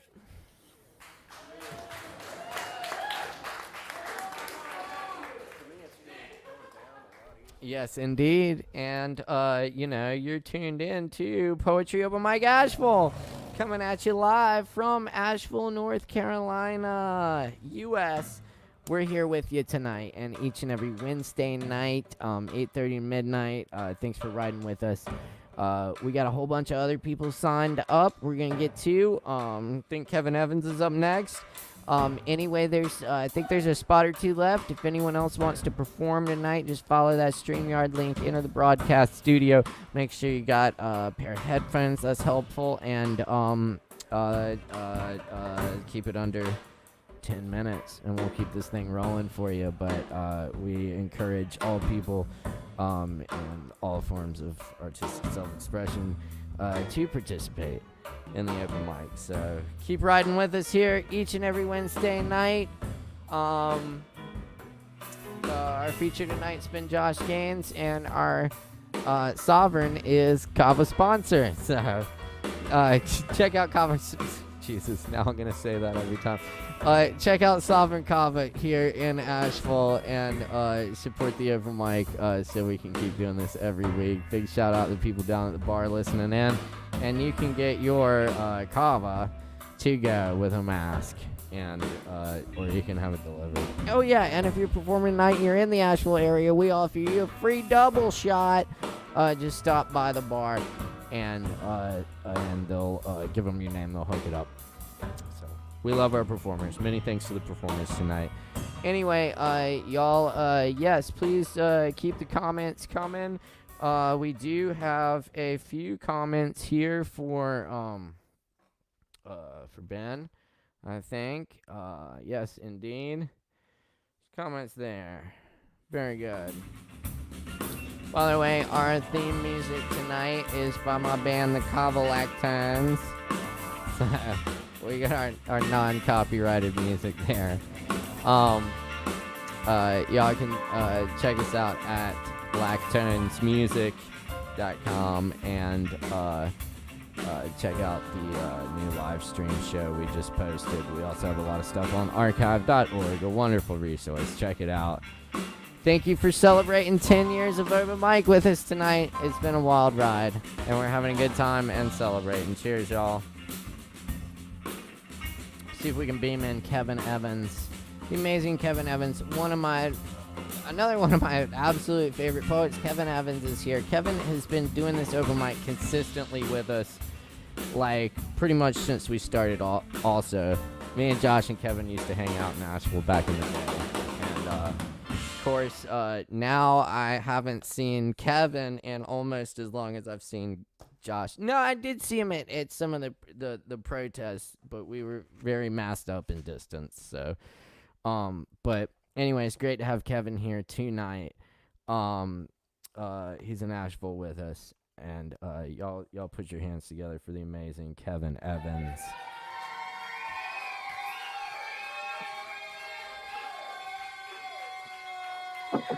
Kevin. Hello. Hey, man. What's up, man? How you doing tonight? I'm doing all right. I'm a little groggy, but I like to stay tired. I think I know it's a way of Sometimes- life, right? right? I understand. Well, cheers to that, man. Yeah. So I was on some crazy night shifts the past couple of weeks and stuff, That's and which right. was yeah, it had me a little messed up, but it's interesting for your state of mind sometimes. uh, Right. y where your mind goes, and even how my habits had changed a little bit. Not my habits, but like the distance between when I went to bed, getting off on the night shift versus when all the time I have getting off at like 5 or 6 in the evening is a whole nother ball game. So Right. there's just but I decided I don't really want to do that anymore. I'd rather work the morning shift, even though I don't like getting up early, I just know. to get it over with. Yeah, I mean, I'm the same way, man. It's like, yeah, the nights take a toll, Yeah. even though I'm more of a night person anyway, but like, Hmm.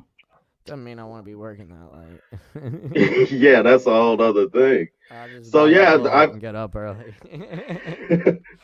yeah, But I've managed to muster a few scraps of some new poems, and oh new yeah, shit. I finished that Pride poem, and I actually got to Oh, perform cool. it for the Blue Ridge Pride the other week, a couple Oh, of that's weeks ago, I right. think it was. I totally missed So that. How was the? It was like a virtual pride. yeah, it was pretty cool. Yeah, we recorded from a live, like a live studio type of situation, Right. but we socially distance and have masks and stuff. But Yeah. basically, yeah, I think it's still online. I think it's on the Blue Ridge Pride Okay. website and page. So I think it's still archived up there. So, but Awesome. I'll anyway, check that out, and everybody else check out Blue Ridge Pride. Check yeah, out and I've got Kevin's some work. other new weird poems too. So like, Yeah, new weird ones. You know hmm I like the weird ones. right on. So yeah. Weird people who dream crazy. Love them. Yeah. Yep. Yep. Well, cool, Kevin. I'm glad your schedule permitted you to be here tonight, and I'm glad you got some new shit for us. And I'm gonna turn it over to you and let you share that All good right. poetry. Everybody out there, give it up one more time for Kevin Evans. Yeah.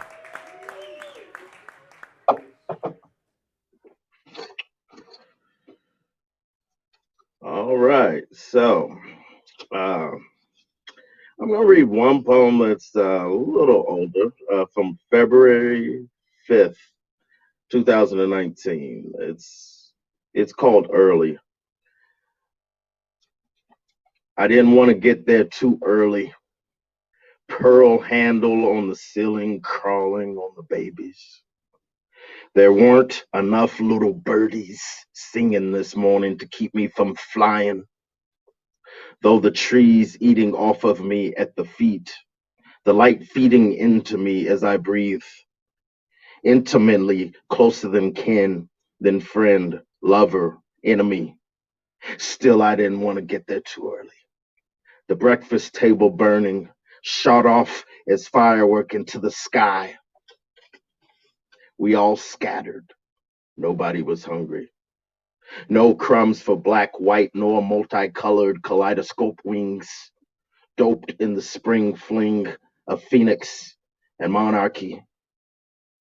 I've had my cravings lately, debating between horses and ships.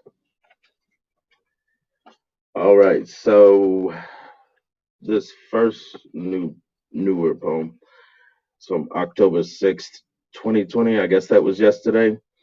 And a lot of times there are little lines or something that I'll like speak into the phone or something, or do like a little short video of it while I'm driving or something.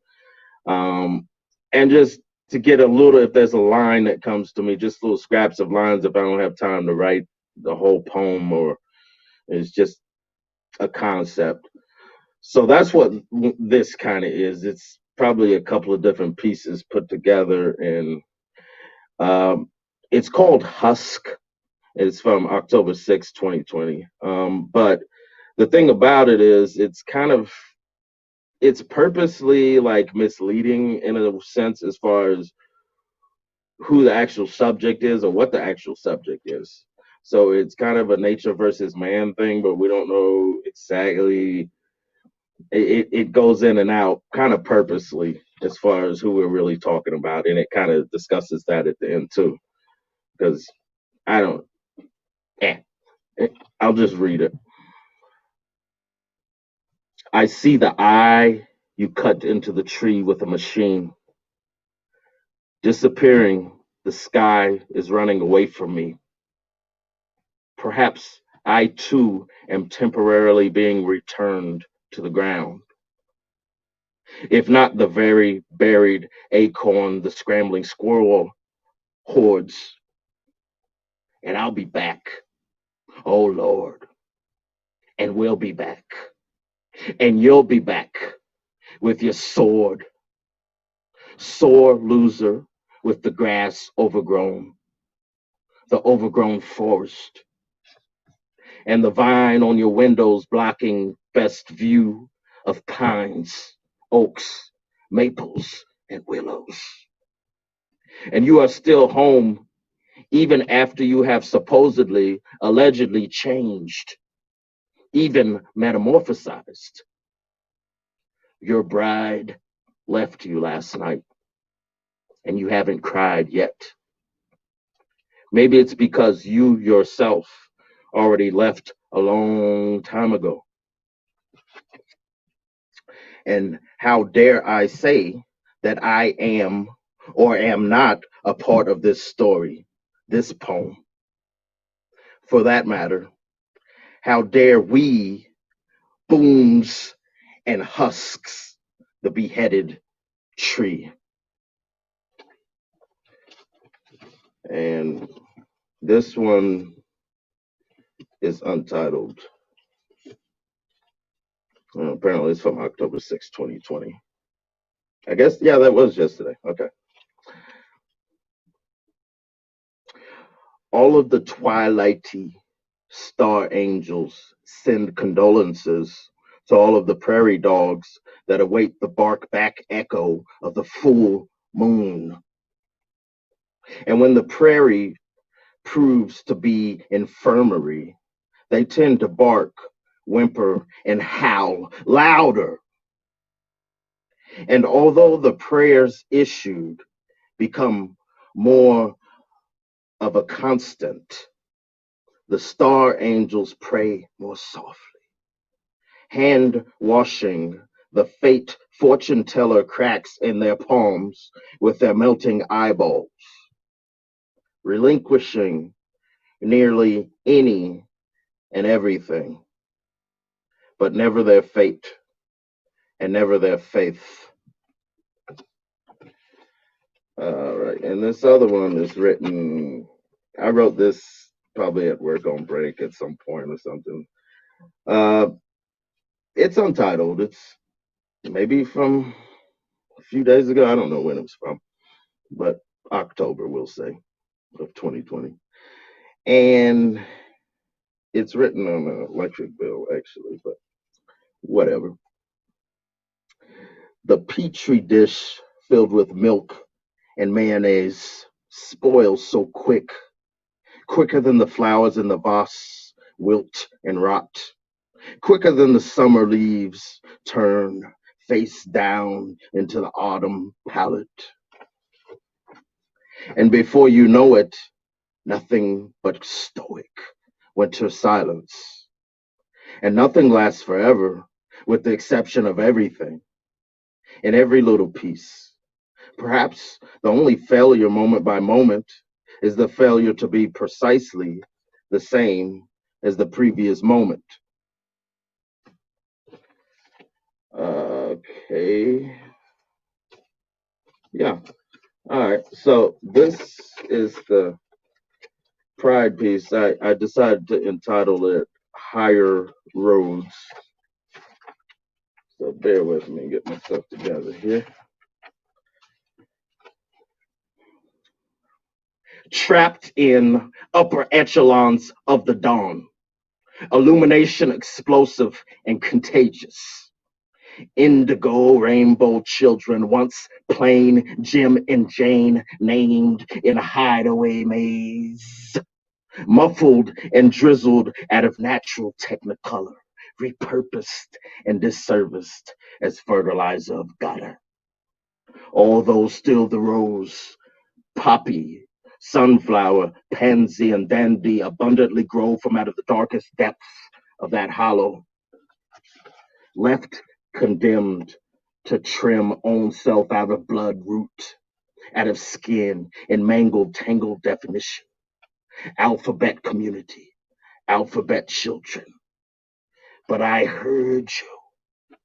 You simply asked God what your real name was, what your real name is. I see you breaking out of cocoon that is a diamond of a prism, chrysalis split as pinata, Princess, Mr. and Mrs. Magnolia, moonstone washed butterflies and moths hanging from bittersweet twisters in the desert. I'm sorry. There we go.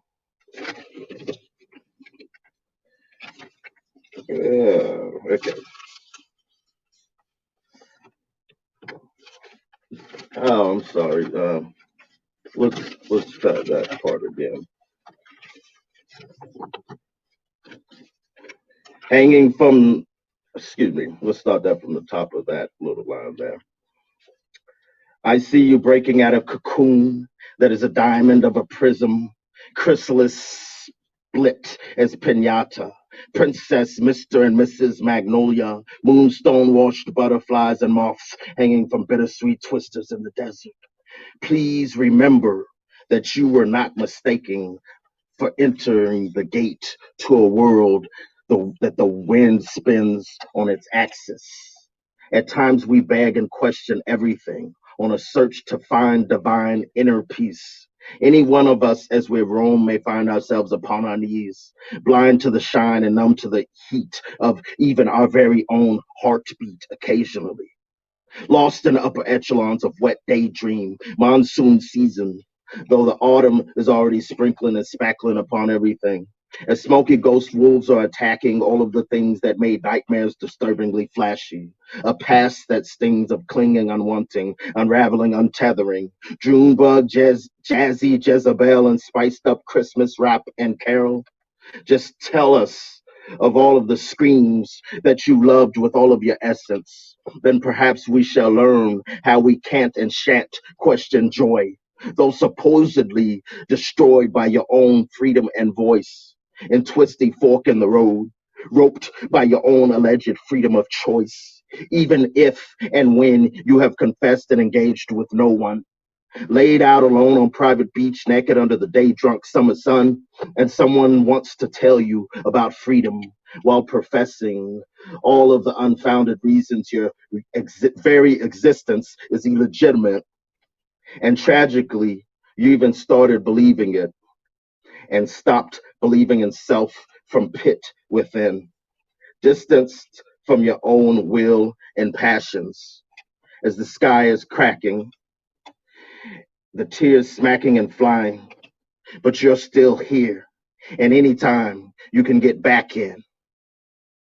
And then we all started smiling when we realized that you were captured, trapped in your brightest wings. I'm sorry, I'll do that again some other time, y'all. It's funny the fact that it was written, it was actually typed and printed out, like kind of threw me off, I think, actually, in this particular case. But I'm gonna close out with a little blues harp in the key of D. And I hope everybody has a good night and can be the best self they can be and can love the best they can.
Thank you.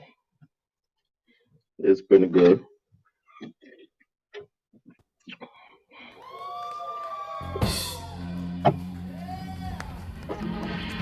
Thank you, Hey Kevin man. Evans. Yeah, thanks. Yes, indeed. I'm Evans sorry is I got this. lost there a little on the last poem there. Hey, man, it happens. I got lost tonight earlier too, so I love it when themes keep going throughout the night. Yeah, I'll do it again sometime. I don't think I've read it since that night, which was almost 2 weeks ago. So it was Yeah. like, yeah, but it's all good. We'll get that one together. No, that's great. They're commenting. Somebody commented they wanted to hear that again. So definitely, yeah. Hopefully, hey, what's up, y'all? Very good. Yeah. Hopefully, yeah, you can come back and read it again. We love the Pride poem. We love Pride, and I love the other stuff too. Thank you for reading that tonight, Kevin. Oh, cheers. Absolutely. Yeah, Cheers, man. yeah. Well, it is good to see you, my man. And I hope we can get up soon. I hope you Yeah, can make man. it back to the open mic again next week or whenever you Yeah, can. that'll be great. That'll be great. Maybe I'll start with my last poem first, and then we'll go from there. Hopefully, I'll write some new stuff before then. I like Um, it. I like it. I'm sure you will. I mean, Kevin's one of the most prolific poets I know. He's always scribbling down poems. You'll be at the bar with him, and he has to like take a minute to go and scribble down a poem on a napkin. One it's time at open mic, I saw him read a poem written into the margins of a like traffic citation or something. yeah, it happens. I mean, but see, the funny thing is, a lot of times I forget, like that I had done that. Like some of the poems, Right. some of the scribbles, I forget that I even started something, and it'll come back later sometimes, or I'll come across it. But yeah, so like I don't, I don't. Absolutely.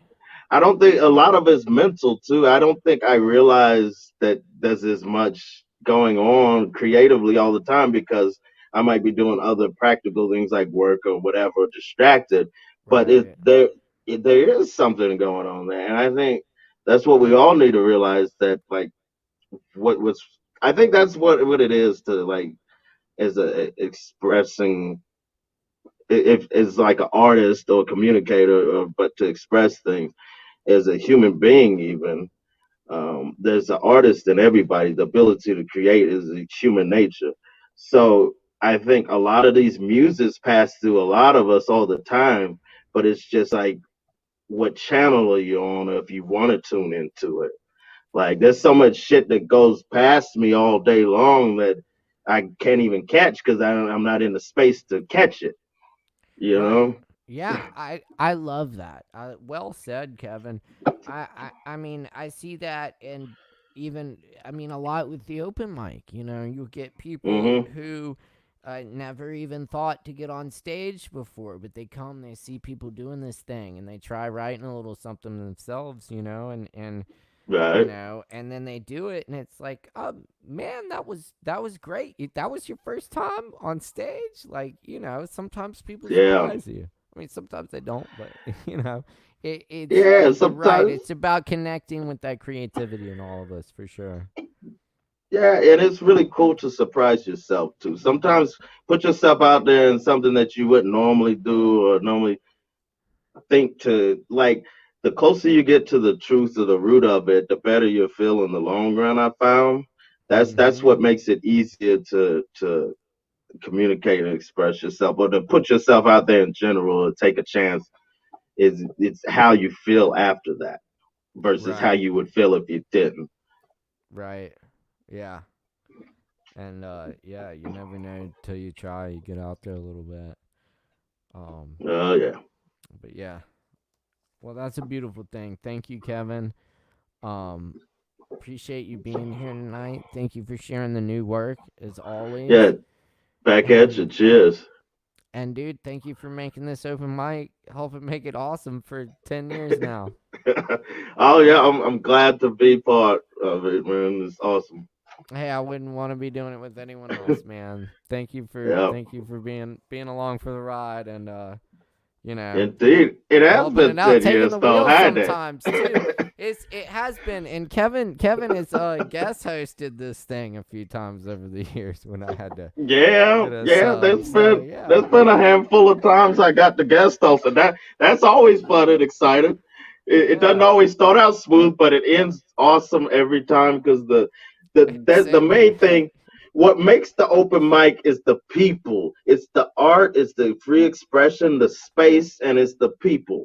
Whether it's online or it's in person, it's the people and the vibes, Yeah, you said So it. That's for sure. Well, Kevin, thank you for being here. And, cheers. Yes. Hey, I'll see you next time, man. Thank you for the man. poetry and the blues harp. Yeah, thank you.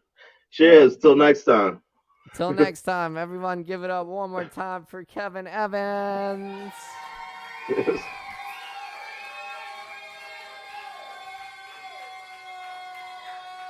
And we're good. Yes.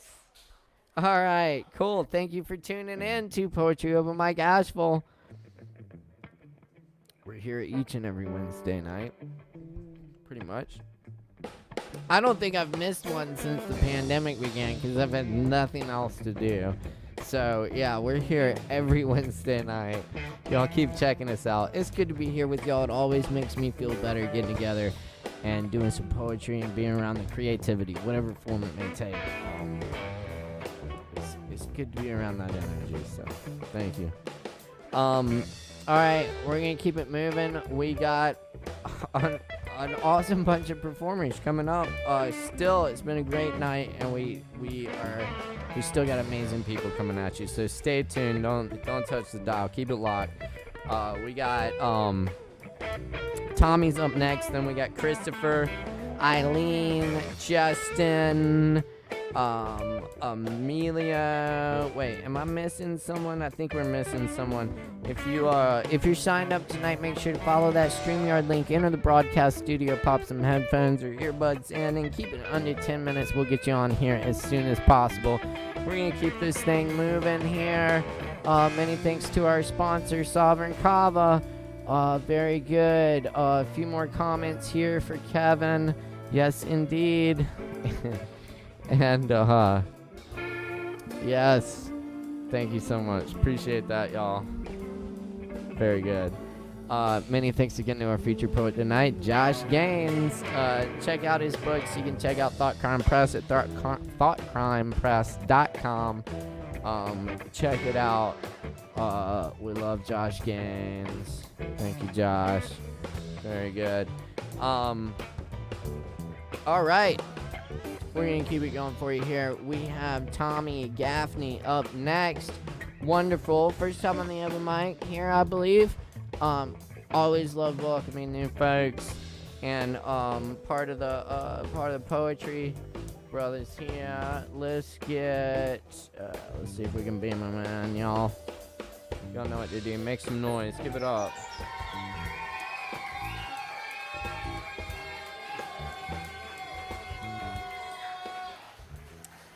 Tommy, good evening. How's it going, man?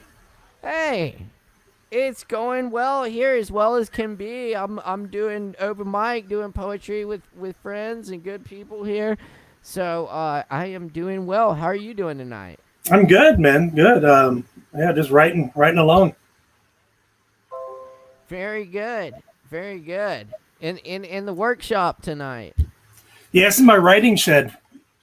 I love it. Yeah. Very nice. Looks like you got all the tools at hand. Yep. And so yeah, you got some poems for us tonight. I do. Yeah, I'll start off with a South Louisville poem called "Brandy Maybe." Louisville, right? And is that where are you joining us from tonight? Tonight I'm in Portland. I live in Portland. I've been here for about 15 years. I'm one of Josh's good friends. Yeah. But originally I'm from he's a good dude. He's a great dude. Originally from Kentucky, and I consider myself a Kentucky writer, and I write with a drawl. And so most of my poems take place there, or born there. That's cool. Like this first one, yeah. I love Louisville. That's my mom was born there, so Yeah, it's a cool place. yeah. Cheers, man. Cool. Thanks again, Caleb. This is great. Hey, this is a really good reading. Many cheers. Salute. And glad you could be here. I'm gonna turn it over to you now. Everybody give it up again though for Tommy Gaffney. Make some noise. So this is a South Louisville poem called Brandy Maybe. I'd smoke out in the parking lot with Brandy during her breaks. She liked watching the rain fall. Not all of it, but drops. She'd focus on one from as high as she could see and follow it until it crashed into the blacktop. We'd talk about the science and miracles. Brandy filled my heart by the grace of some electric method. Being near her felt like jumper cables when you let the ends touch. This place will turn you into a sociopath, she'd say. We spent our mornings looking for sunshine and our afternoons looking for shade. One of the girls always had blow in the back in the dressing room, but never any instructions on how to come back down in time for supper. Brandy was a dancer. First shift working towards third shift. And Brandy's commitment to surviving far outweighed her commitment to living. How you doing, baby? Look up on the green side of the grass again, she'd say, as if for the first time, every time. I like weirdos with a great ass. I could say that to her face, but not much more. Brandy found peril in pearls and was easily bored with unearned reverence. You ever notice that restaurants smell different when you actually have the money to pay for it, she'd say, after a good shift at the club? She asked me one day why I keep coming around this stockade. Brandy talked about stockades whenever she talked about the club or her family. The parking lot was emptier than usual that day, though the stage calls for her best performance every single time, no matter if it's Derby week or not. I told her I didn't need freedom as much as I needed her friendship. Brandy, maybe, let's get out of here. Head out west, Owensboro or Salt Lake or something. I'd read her poems some nights. None of her other customers read her poems, but I'd read her the best ones I could muster. And when I ran dry, I'd read her Robert Frost and Sylvia Plath. The girls at college were always reading Sylvia Plath. Brandy had a tattoo on one wrist that she regretted. A day without a buzz is a day that never was. She had a tattoo on her other wrist that she regretted not getting sooner. Though she be small, she be fierce. Brandy sent me away that day, forever away. I hate the subtlety of poetry, she said for the first time. Sometimes a girl just wants her hair pulled. Driving up 7th Street, I cried so hard my soul buckled.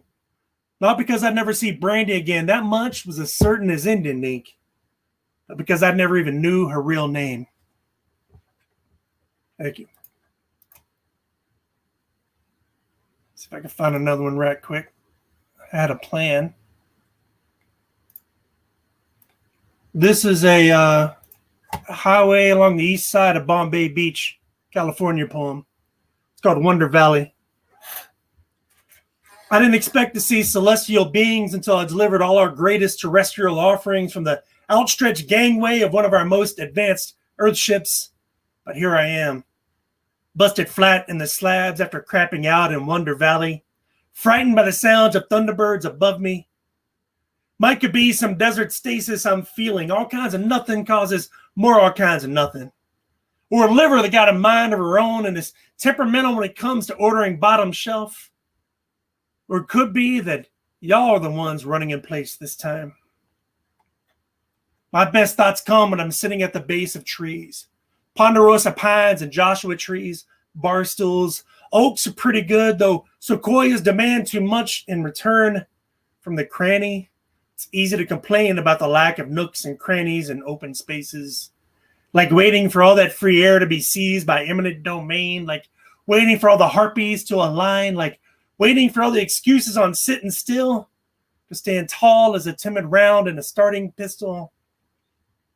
I left home for the valley of the crescent moon. Here they call it Wonder Valley, but I call it the Valley of the Crescent Moon because that's the only time I'll leave the homestead. Any fuller a moon, I'd feel crushed. Any less, I'd cringe in the dark until it's no longer dark. At the Palms Lounge, out on Amboy Road, the well bourbon is tequila. This city's bad for the poetry anymore, and I had to let it all go. I had to run off to the desert, pushed by a dead man's playlist and down by law, ready to retake peace, even if by Molotov cocktails made from mini bars and cheap motels next to the Salton Sea.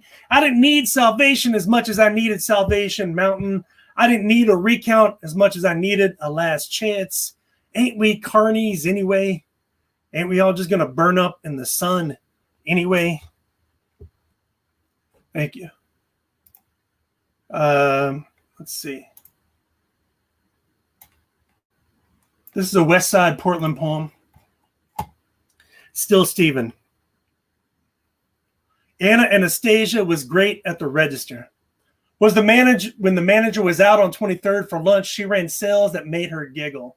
Like, for the next 20 minutes, everything orange in the sale is 20% off. Or, tell me about your most recent nervous breakdown, get 15% off. Or, give me a quote from Priscilla, Queen of the Desert. She wielded the intercom like a proper 3rd Street MC.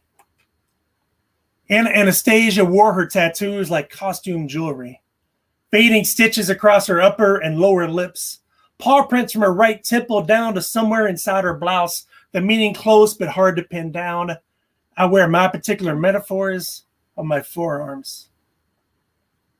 Sanatoria is plural for sanatoria is plural for sanatorium.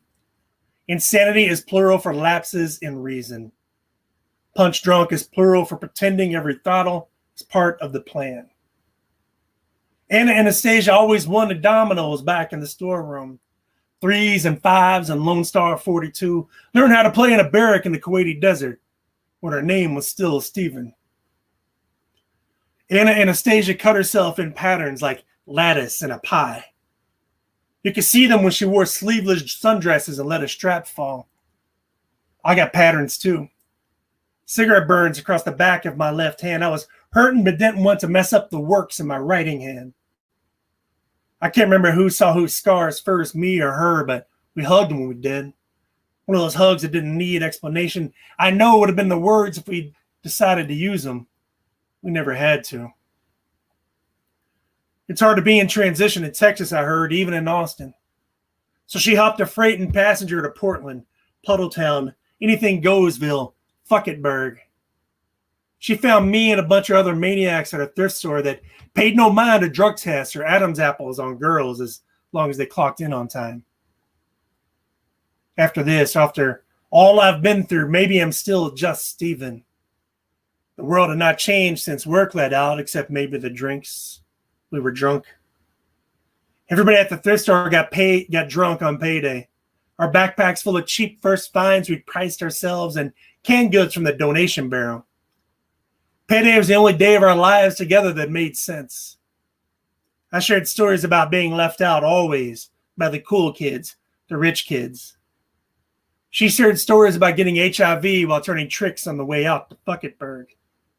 It's not a fucking contest, I told her. But Anna, darling, you might be the toughest broad I've ever known. I don't know who reached out first, her or me or the others, but we hugged one of those hugs that didn't need explanation. Thank you. And then one more short one. This is a Midland, Texas poem, right smack in the middle of Midland. Valkyries flew in from the basin looking for firewater and dead Vikings, but all they found were Texans, oilmen and cowboys and pitmasters. And one lone horse-crazed Kentuckian hitting his double bourbon with the tenacity of a pump jack. They scanned the room with vendetta eyes, and before fleeing back into the desert, the Valkyries execute judgment on each of us, our own separate little moment of red-ringed reckoning, simply because we hate our sober selves. Me and the Texans know nothing of Valhalla. Me and the Texans wash our hands in gutter runoff and look less like slain warriors defending Odin's fjords than soulless carrion trying to forget our attempts at honor. Thanks, guys.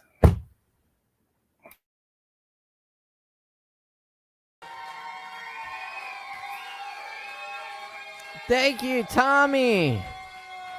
Very Thank you, man. good. Absolutely. Appreciate it, man. Wonderful poems, and I love your rhythm and your imagery, and it's great, man. Yeah. Thanks, Caleb. Absolutely, yeah. And I realized I think we met briefly when I was in Portland at AWP. We might have, yeah. It was a blur of a week there for me, but It was, man. It was a fog, a wonderful, beautiful fog. Absolutely, yeah. Well, I hope I can make it back up there again soon, and we can all hang out. Me too. But yeah, absolutely. Love the poetry, and please do come back again when you can, man. I will, man. This is impressive. Thank you guys, and thanks to the other readers. Yeah, This is absolutely. the best shit going. And I love the California poem too. I've actually been to the Salton Sea. It's crazy, right? Like it's fucking It's nuts. a weird place, right? Yeah, yeah. I'm drawn to it, man. Like, heaven forbid that if my wife kicks me out, fuck, that's where you'll find me. Yeah, writing poems next to that place, you know. Well, the Salton Sea, yeah. You and there's really good poetry down there. I feel like. Yeah, absolutely. You have to give up everything else, but there's good poetry down there. Oh yeah. I've been totally inspired by the place. Yeah. All right, Caleb. Cool. Thanks, man. Carry on. Turn it up, y'all. All right, Tommy. We'll see you again soon. Y'all give it up for Tommy one more time. Thanks, Tommy Gaffney.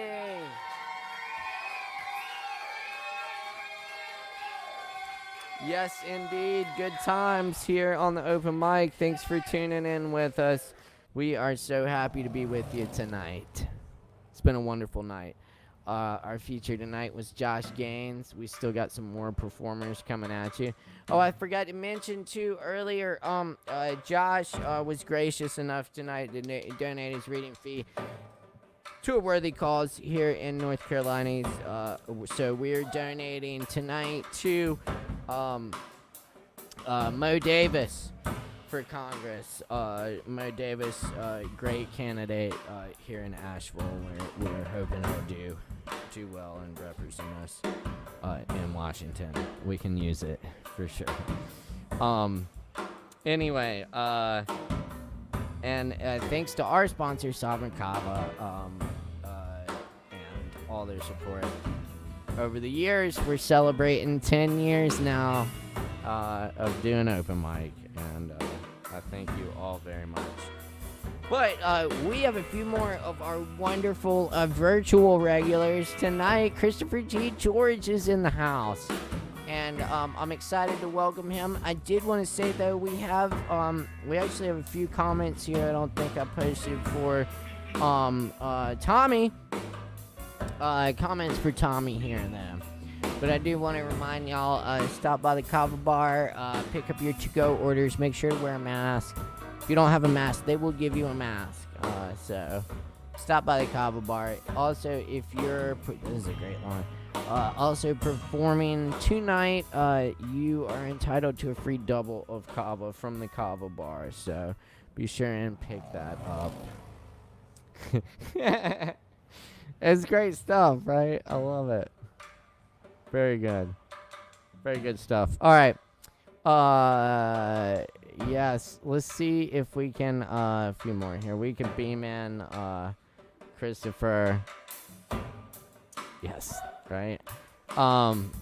Very good. Y'all keep the comments coming. We really appreciate those comments. We appreciate all the likes, comments, and shares. Keep tuning in here each and every Wednesday night, and we'll keep it going for you.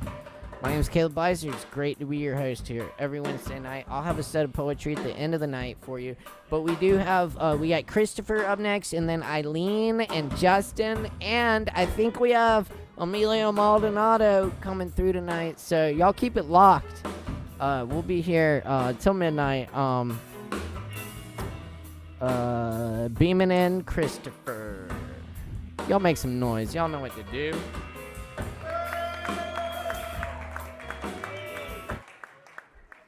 Christopher, wonderful to see you tonight. How are you? Nice to see you, Caleb. Thank you. So you doing okay? I am doing okay. I'm actually having a great night. Yeah. We're celebrating 10 years tonight, and we've had all these wonderful poets so far, And of course, you're here and joining us from Delaware. You are Delaware, just south of Wilmington, and my wife and I went up to Wilmington and cast our votes today. So, Oh, good. yeah, Good for you for voting. yeah, you bet. Very good. Yeah. Excellent. Well, So we'll see. Yes, we will see. Anyway, so what do you have for us in the way of poetry tonight? Well, I enjoyed the Mike Cook poems that you read, and I have a couple of poems that I'd like to begin with that are in honor of a Baltimore poet that just passed away, Sandy Castle, age 66, from cancer. I'm sorry for your loss. Certainly. And she was quite a character. And I'm going to show a picture from the local press and read the slug line underneath. Sandy Castle reads her poetry in a tough, wiry Eastern urban voice that cuts through the barroom smoke like a metal shredder. Wow. Now that's a review right there. So does the Kava bar actually sell liquor, or is it just a coffee bar? No. We actually sell no alcohol. There's one across the street if you need a drink. But we sell Kava. From the South Pacific Islands, the traditional drink of the South Pacific, and we sell other herbal relaxing teas. So yeah, it's kind of a nice alternative to alcohol. You know, you can still have a little bit of euphoric mood enhancement. But it also we don't get quite as rowdy as some of the bars downtown. Right. Which means you can actually hear the poetry. It's nice. You could get your Kava, and then you could go across the street and add something to it and make it an Irish Kava. Yeah, exactly. yeah. If you're up for all that. Well, yes, indeed. I hear that. Cheers. Cheers, mate. Well, I'm gonna turn it over to you, Christopher, and let you share the poems. But yeah, thanks, and thanks for the tribute tonight. It's good to honor those who have come and gone. Yes. Certainly. Y'all give it up one more time for Christopher T. George. Make some noise. Okay, gonna read a couple of pieces. Couple of pieces by Sandy Castle. And the first one is excerpted from her poem, A Death in the Family. I drink because I'm happy, because I'm sad, because somebody's dead, because they're not, because I'm not, because I could be at any moment. It's a sad case of the poor me's. Pour me another one. She's about to leave when she learns of a death. Bartender over here, quick, I need a drink. But I thought you were finished, lady. I was, but a friend of mine just died. Gee, lady, I'm sorry, who was it? Somebody close? God. No kidding. Yeah, better make it a double. And this one of Sandy's, A Fish Story, Hook, Line, and Sinker. There's only one good reason for staying alive, she said, quite thoughtfully to her goldfish. Do you know what that is?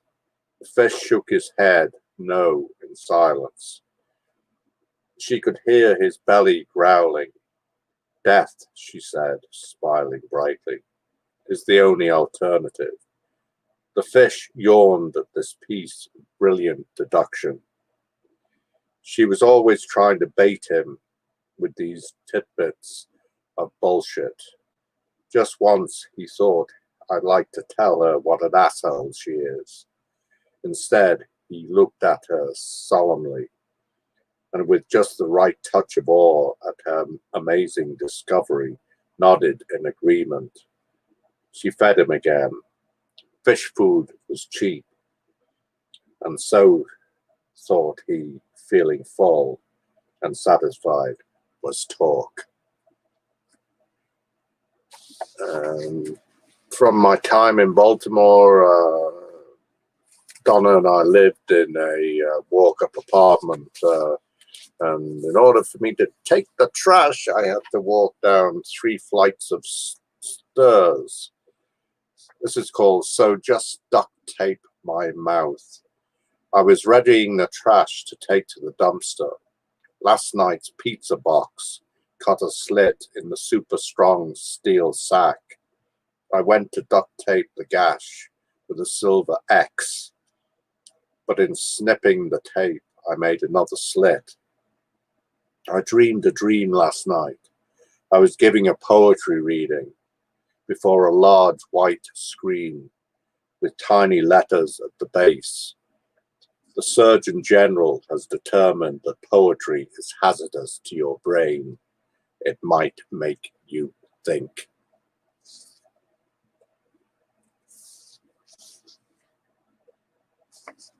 This is called Just Walk Away, Renee. I lick the glue-like gravy from the spoon, give up on the leathery rest-home meat. Keen as a burglar, I break into a clementine. The segments send a fragrant spray to banish for a few seconds the stink of Lysol and urine. The shiny peel reminds me of your Prada shoes. Toe is pointed resolutely away from me.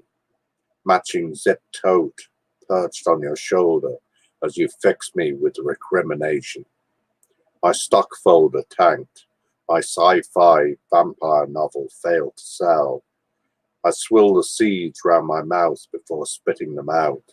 A bitter taste for each of our dozen years. All my failures tabulated. A dreary list destined to end as tangerine pumps and tote depart. This one is called Lifting the Elephant. For 16 years, I worked in Washington, D.C. for a medical organization, and I was able to walk to the Mall, and this poem was occasioned by a painting in the Sackler Gallery at the Smithsonian Institution. Detail lifting an elephant single-handedly. Farooq Nizad so astonishes 2 brothers that they converted to Islam. India, circa 1570, Mughal dynasty painting from the Adventures of Hamza. Brothers, some mornings I am defeated by a feather. In the act that made you worship Allah, when I lifted the elephant in the sun's eye, I chose courage over indolence, passion over languor. The elephant's breath burned my cheek like a volcano. Her armored flesh sandpapered my palms. Sweat coursed down my arms. As I held the world in my hands, I felt bereft of friends. Kings and armies stood by, waiting on the change of seasons. After years of famine and death, their banners hung limp in the hiatus, hunting a fair wind on the Silk Road to bring the trade caravans once more. Camels and asses, cargoed with dates, spices, liniments, healing roots for our sick, sweetmeats and trinkets for the Rajina's chamber. Perched on my fingertips, life waited to start again. I held my breath, awash in the elephant's stink. And I'll end with this one. This one's called The Great Writer's Relics. The great writer's relics sit in glass cases down the hall from the Egyptian and Roman exhibits, as if he is some type of continuum. Here is his favorite pen. Here is his silver-topped cane. Here a handwritten page from his most famous novel, with only 2 deletions. Here even is his whole study, desk, bookshelves and all, recreated behind a glass panel for the girls, for the kids to pour or ignore on the road from Pac-Man and Spider-Man on their way to sex and families and success or non-success. And there are copies of letters from the novelists who thought he was a great poet, and from the poets who thought him a great novelist. And nowhere is there evidence of his pain at being unable to find the right words. The fear that he'll never be good again, that he was never any good, the fear of popping into oblivion and leaving only relics.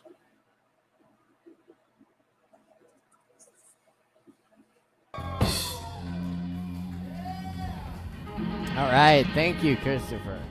Thank you, Caleb. Always a pleasure. Absolutely. Beautiful. Thank you for being here tonight. And we'll see you again next time. Yeah. Thank you. Absolutely. Cheers. Y'all give it up one more time for Christopher T. George.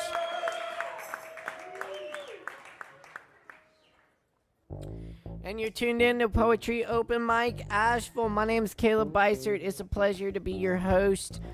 Celebrating 10 years now.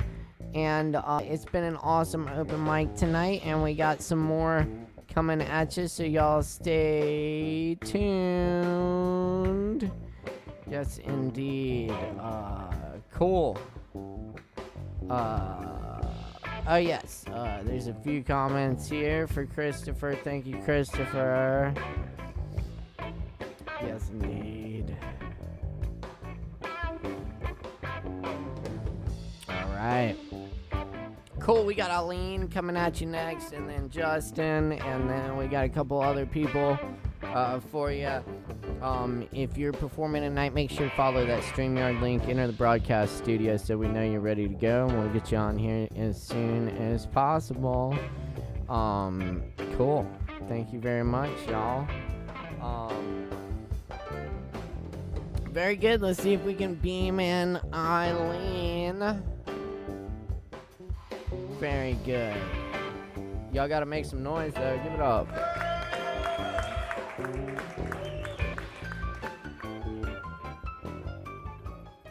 Hi. Hey, Eileen. Hey, nice Hello to see from you. Portland again. Wonderful. Wow, Portland is in the house tonight. I love it. I love it. I love Portland.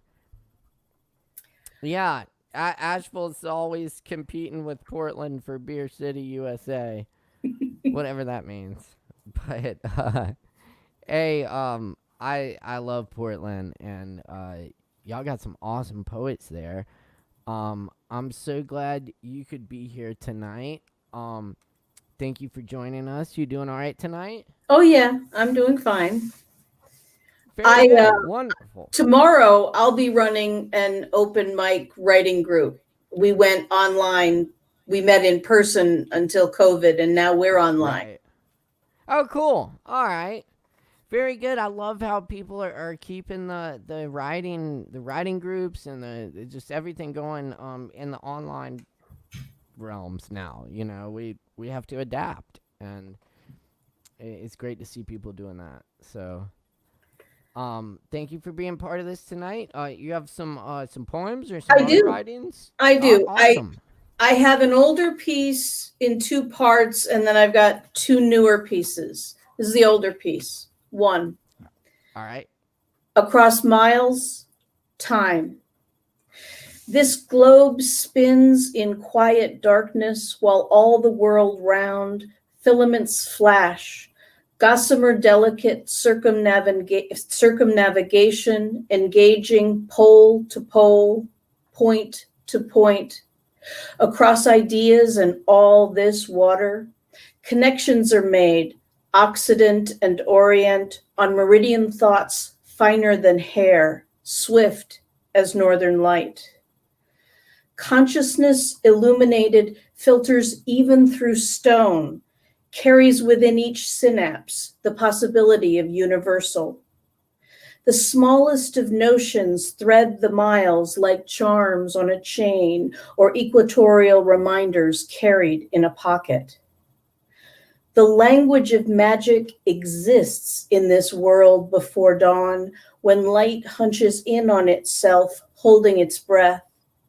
Moon-drawn like the tides, your words travel through clear sky, pulling my night toward morning.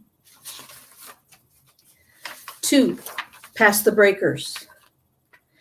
She comes to the edge of this new world where sweet water flows to salt. She stands, feet gripping the farthest rock, looking west. She watches as the waves pull that name out to sea. This beach is rich with small, bright treasures. In the past, she's filled her pockets and hands past holding. Now she limits only the rocks that might catch the eye of a particular friend long time gone. The tide eases closer. She's come to say goodbye, to draw in the sand a spell of forget. As she traces each letter, the water rises, pulling away grain by grain, a pocketful of daily details, a name, a voice, a trick of the light. Spray glazes the toes of her shoes. Seawater, tears, blood, all salted, but water has no bone.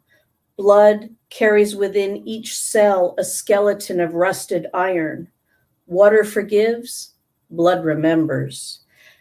The waves erase memory. The water is moving, slips its way in, then washes away. One direction or another, the tide is always turning. And then some newer ones. It's been very interesting living in North Portland, a few blocks from the head of the police union. Hear the noise. Hear the noise in the street. It is the people gathering to say they will not have it, will not watch the beatings anymore, the deaths of sons and daughters, of parents, aunts, uncles, sisters, brothers, cousins, on out to the most distant, lovers and friends. They will not watch those deaths on camera, in the neighborhoods, on the street, outside the door. They will stand up to the police, who will not stand with them. Some few stand with them. They will stand up to the soldiers, who will not stand with them. Some few stand with them. The people have gathered to shout they will not have it. Centuries have been too long. The field has never been level. This race has always been rigged. Hear the noise. It is the sound of a young nation finally trying to grow up and face the future. Children are marching, calling to one another, one to one, across the billion threads of light, sending sound and image across the globe to listening ears and watching eyes. Elders are marching, listen to them. They've marched before. It helped, but it wasn't enough. Teachers and preachers are calling for change in voices only slightly muffled for safety. We can do better, they all say. We must do better. If we do not do better, it will continue to crash down upon us. There is no safe place to hide and pretend that not being the immediate problem qualifies as being part of the solution. Hear the noise. And this one is called I Start Small, written during Stay at Home 2020. I start small, 1 foot in front of the other, only the grains of sand that fit in my palm without falling, the motes of dust twirling in the light from just the one east-facing window, and only during the early slanted hours. There is so much in the world that is vast and unknowable, so much that happens just before or just after, no matter how fast I turn my head. Nothing bends to my will these days, not even the steady, unstoppable stream from the leaking faucet. This world has gotten so terribly big, even as my part in it has gotten smaller. and smaller yet. And the sun seems willing to shine only for itself. I start small, the slow blink of a loved cat, the cool of linoleum on bare feet, the ability to neatly fold up the too long sleeves. I watch big, the rolling out of international edicts, the supposing of the concerned informed ones, the snide slide of the uninformed ones, the ideas burning like a fuse, place to time to other place. I think small. Does my neighbor need eggs or milk? Can this pen carve quiet meaning from the air around my head?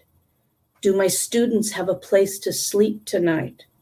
Small is all I can manage. Thank you.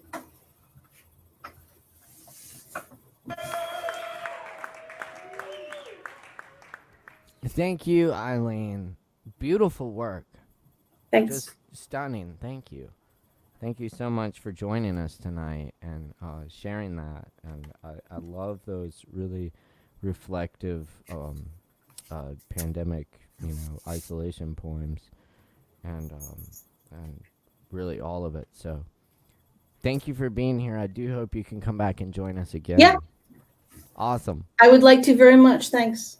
Very good. Well, please do. We're here every Wednesday, and everybody, please give it up one more time for Eileen in the house from Portland tonight. Thank you, Eileen. We'll see you next time. Cheers.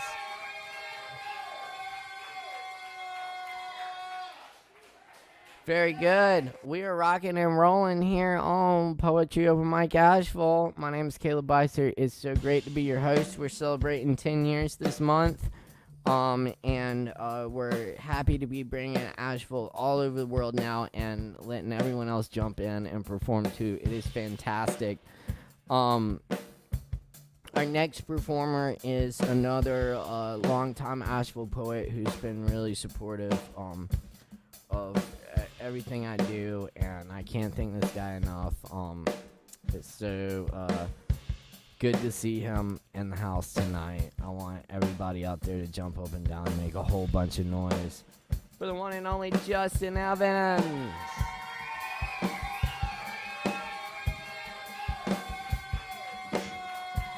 All right, Justin. Hey, what's up, man? Hey. Happy 10. Yes, thank you. Thank you, man. That's unbelievable, man. Congrats. Like seriously. Oh, I know. I can't believe it either. Yeah, no, but like you, I don't know. I don't want to get like, I don't want to get too sappy and shit, but like, I just think it's stuff like this, poetry open mics, poetry in general, especially in, in communities that are smaller than big cities, like consistency and just like sticking with it and supporting the community that you have. Like it's the most important fucking thing in the world, man. I don't think I would be writing as much or as, writing as much shitty poetry as I do if it wasn't for this community right here. And like, thank you, for real. Yeah. All right. Sorry about that. That's all right, man.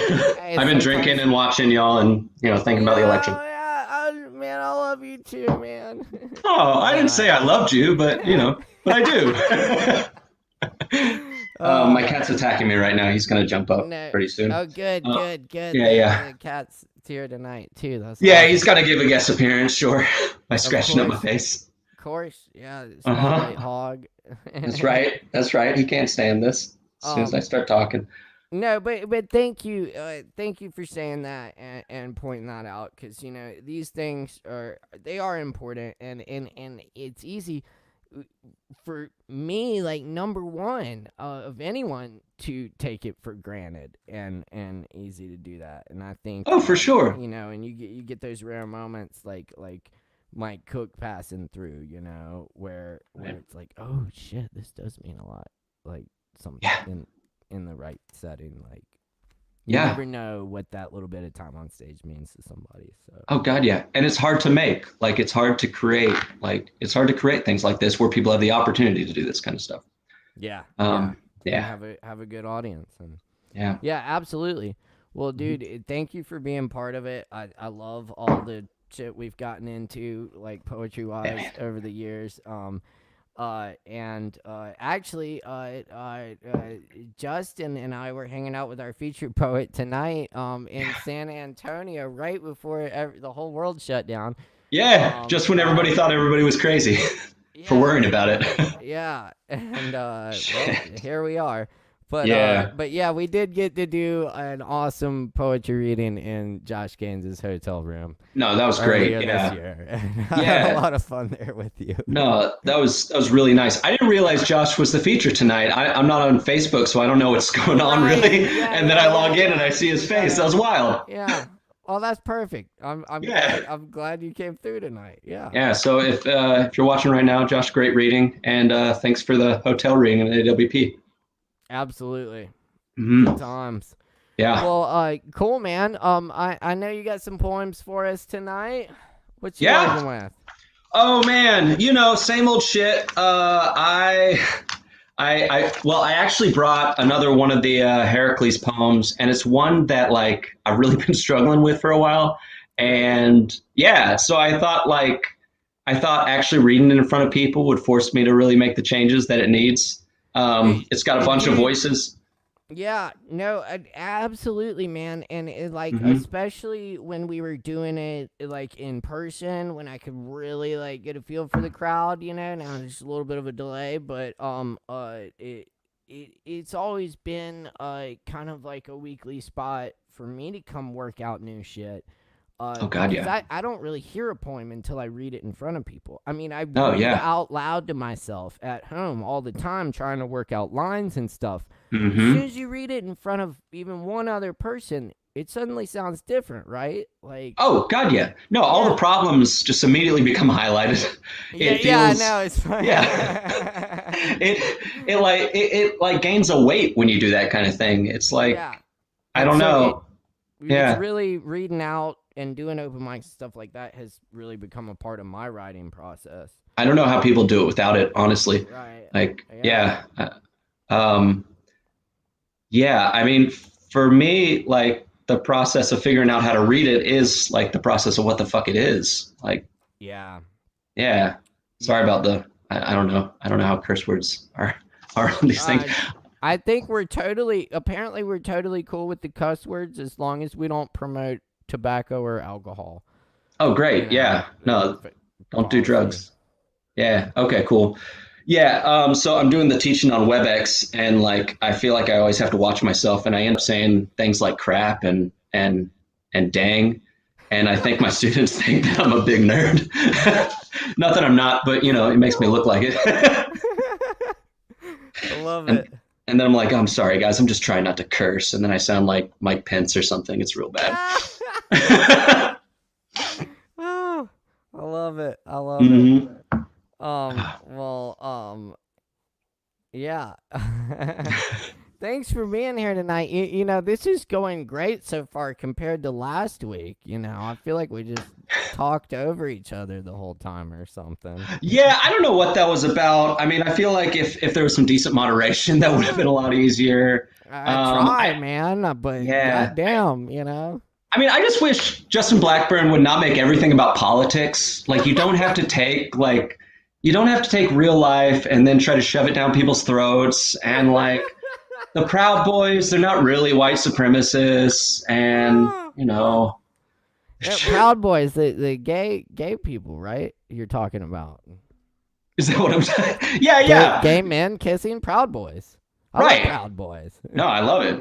It's the best. Yeah. There's just this one sect of them that's really into Western civilization, and they have these tattoos on their arms, and like they can go fuck themselves. I hear that. Yeah. All the other Proud Boys should have wonderful, fulfilling relationships, but those Proud Boys should fuck themselves for all eternity in hell. Yes, I hear that. Yes.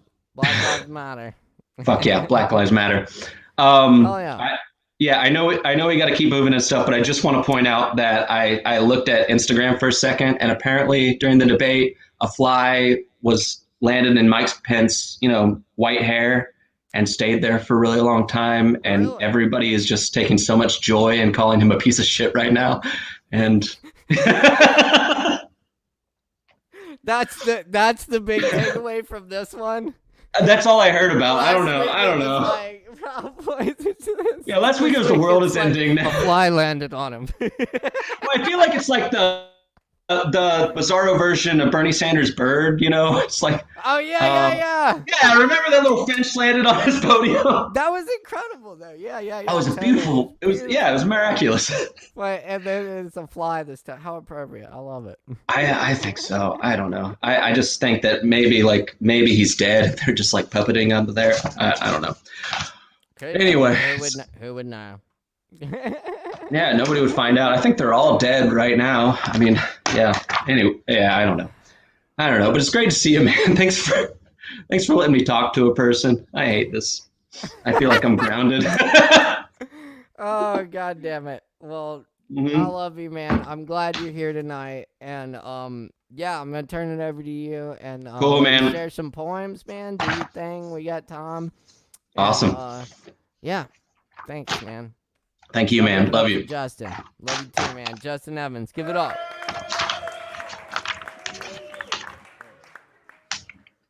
Woo. Ah, there I am. Cool.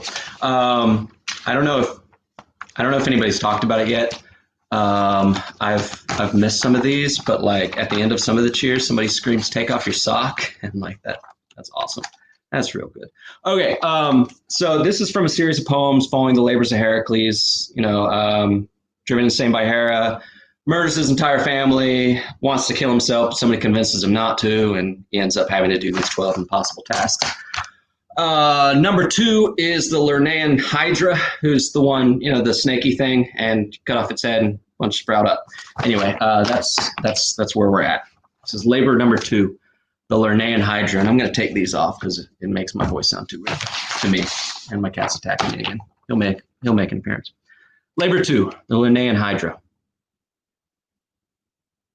All along the road to Lerna, the women tell me how beautiful I look in the lion's golden skin. I'm sorry, I tell him, and the skin says nothing. I would have liked to have seen you in my skin. Again, the lion says nothing. Except me, I guess.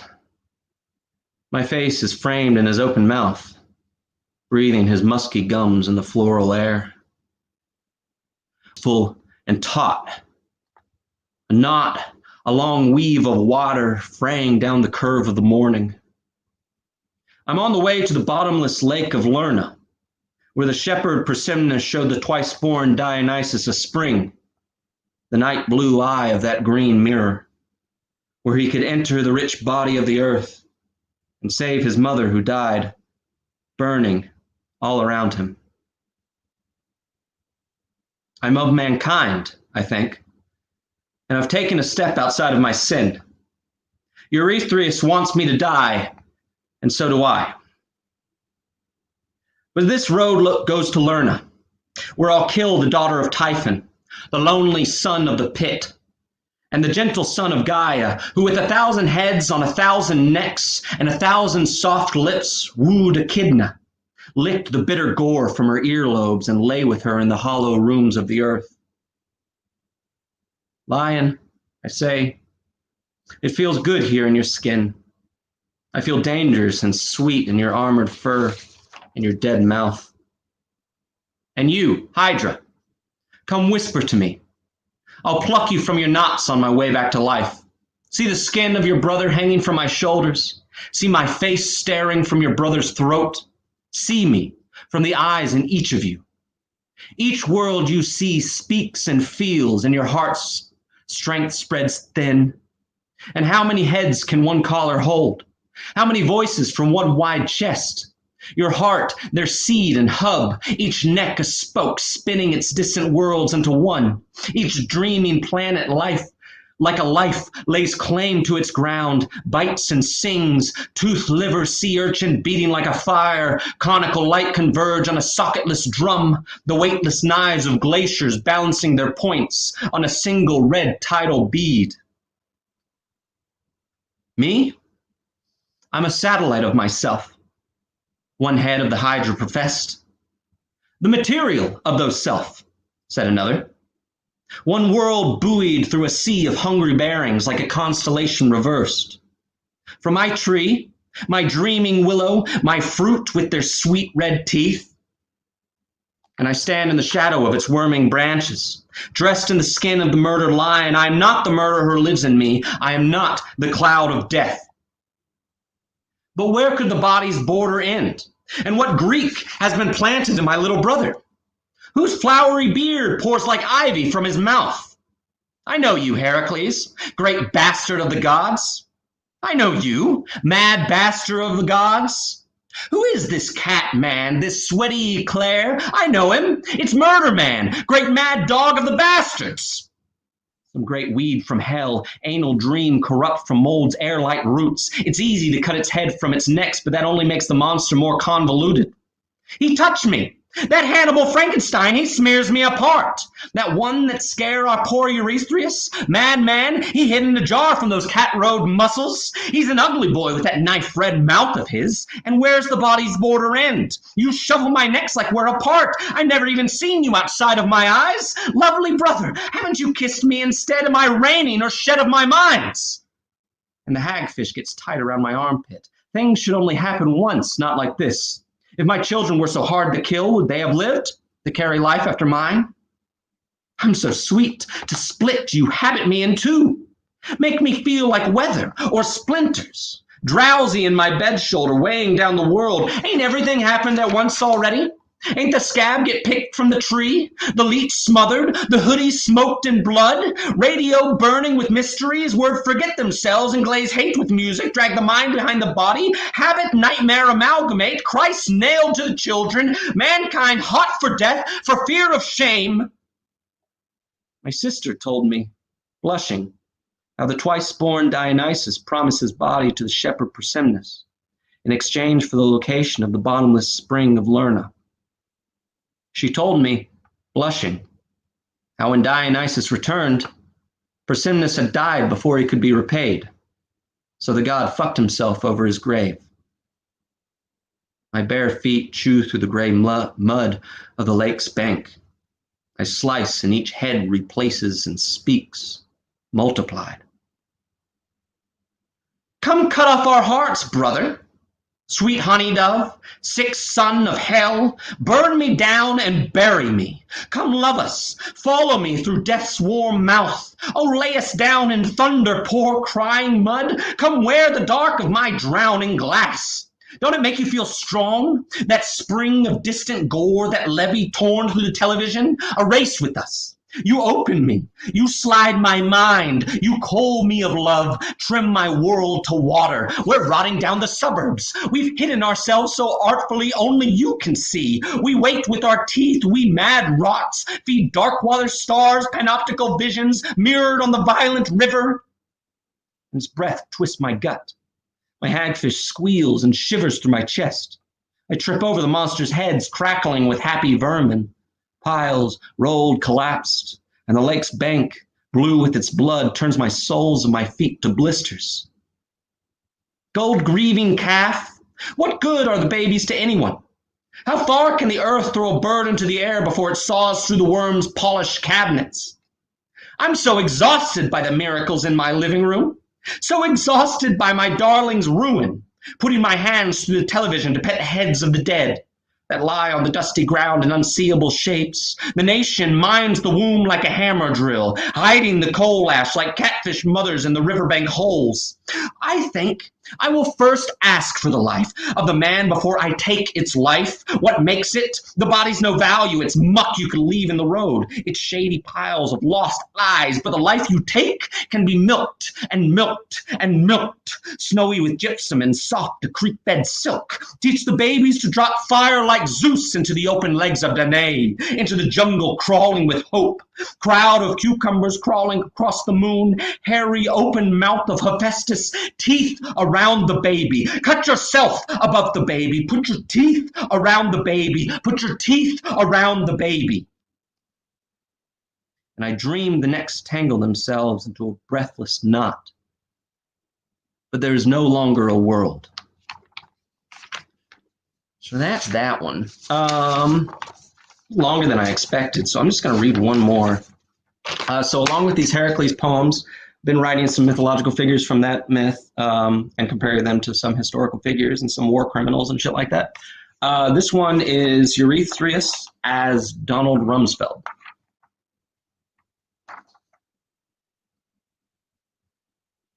Say that something hasn't happened. We know. There are things. We know there are. Knowns that slide behind my skull like a palm. Knowns we put away in cabinets. The evidence is absence. We know. We get up in the morning after something has happened. Look to see what's been done or a thing of what's been done. I fall from the sky. The clouds are like mist, and see mud piled high like an ant's nest. What can I do? No one's there sitting home out of the eye's limit. No one's hiding home to dust in the dark, under the light of awful flowers, bricks evaporating to dry weather, bread left to rot at sea. I look outside and see no evidence. When I get up in the morning, the absence widens as critical targets simulate a universe's expansion. The mud and children are evaporated into dry storms, dreaming over awful flowers. It's a shame mistakes must be made. If I could, I would make sure no mistakes were ever made. Thanks, y'all. Nice to be here. It's good to read some poems. That's the end of the poems.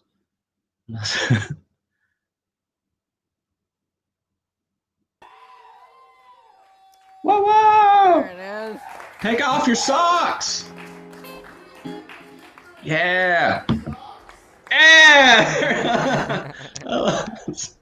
Very good. That is actual recorded live cheers and applause from the Kava bar over mic to make nice this as real as possible. Yeah, as close to real life. Yeah, we're doing it, and we're here like in the open mic room. Look at that. As you can see. Wow, how'd we get here? Wow. Sorry. Yeah. I'm trying to anyway, dude, Justin, fantastic poems. Thanks. That shit was cracking me up, man. Oh, good, man. Good. Yeah, fuck him, man. Yes. Yeah. Oh, God. It's just unbelievable. I have to think that it's a brain plasticity thing, where if you're just saying those things long enough, it starts to be the world as you live it. Something like that. Yeah, I don't know. Something like that. Or maybe it's just us. Maybe it's just Satan. Something like that. Or Heracles. Yeah. Hey, dude, maybe. I love the Heracles stuff, man. Good, man. I love that coming. No, I'm so glad to get to read them. Hell yeah, man. No, absolutely. It's great. It's really great to have this part of the process. And it's, not to mention, like, just to be able to talk to a person and to pretend I'm not just talking to my laptop when I read them. I know, right?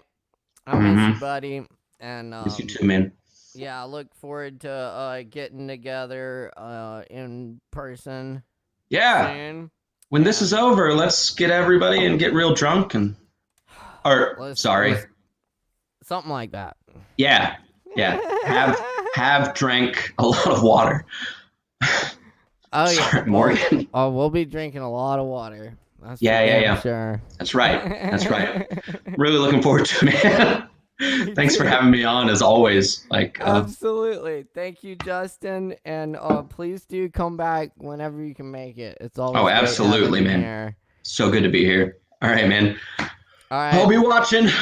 Awesome. Have a good week, bud. Awesome. Give it up one more time for Justin Evans. That's right. 10 years here at Open Mic. We're doing it tonight. You're tuned in. Poetry Open Mic Asheville. Coming at you live from Asheville, North Carolina. All our wonderful friends are in the house tonight. Hey, thank you so much, everyone, for the comments. I did want to mention, yes, we have a few comments here, many comments here for Justin Evans. Thank you, Justin Evans. We appreciate the comments. We try to get them posted if we can. Yeah, feel free to interact. Ask us questions. Oh, there was a question. Question for Justin. Oh, he's not on Facebook. Private chat it now. LEDs, hell yeah. That's what's up. Stuffing it up.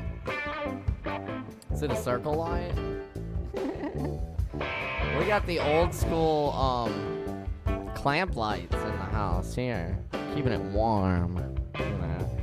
So if it's not warm enough here, like every week, like I end up just fucking boiling by the end of this. We're under these lights, and it's like obviously I'm not running the wood stove in the summer, but in the summer we got to turn the AC off because we got this nice mic and everything. So it gets real hot. We're blast it beforehand, then we're hot by the end of it. And then wintertime, there's no relief either. We fire up the wood stove. Once we get that good and going, by the end of it, it's hot as hell in here. But it's better than being cold, like those Midwest diners. Call back. Hey, thanks for joining us. Shout out to Justin Evans. Yeah, shout out to Justin Blackburn too. Thanks for tuning in. Blackburn had a comedy show tonight. Socially distanced, of course. Hope that went awesome.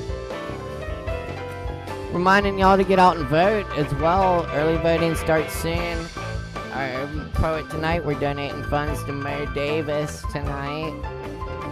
Thanks for supporting the open mic.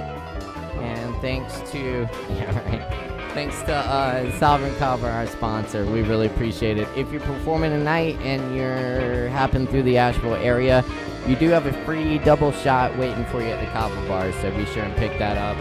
And keep it locked here. We still got Emilio coming at you, and then I'm going to close things out with some poems. But keep it locked here each and every Wednesday night, 8:30 Eastern Time. And join in on the fun. We love it. All right.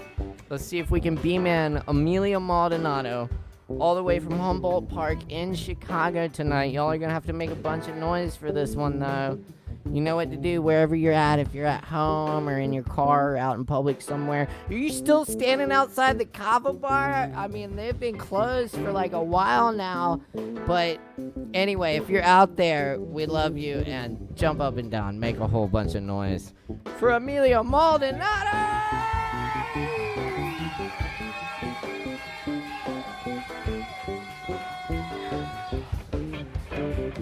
Emilio, my man, how you doing? What's up? I am good, man. I before I get into my dumbass spiel, Justin Evans! Evans! Man, where's your fucking socks? Why you still have them on? Pot roast. Last week, pot roast. Last week, that piece of theater, I came in late. I missed it. Oh yeah. You know, so yeah. I had no idea that it happened. Otherwise, I would have said something about it. and I went back, later to watch it, and I'm like, Yeah. I mean, I fucking love that. That was beautiful. That was so fucking funny, man. It was like, are you kidding me? Like it was. We had some fun with that. It was so well done. It was so fucking well done, and oh man, everybody did fucking great on that. And I love the fact that the part, like, because we all know it's you, and you got the camera angle, but you're playing your part so well, like this kind of fucking airhead moderator, like just clueless motherfucking, like, hey, this is important. What, man? And then you have the daring couple of Justins there, the dueling Justins, just throwing down some insane. How they didn't fucking break character and crack a smile, or give it away. They're great, right? I had to get those two. They were so in their zones doing it. And the thing is, they were lit. I don't know how the fuck they were able to do it. They were listening to each other. So like they would comment about something the other said, even though they were like doing a rant. Like if I'm ranting, I'm ranting. I don't know that I'm listening, Right.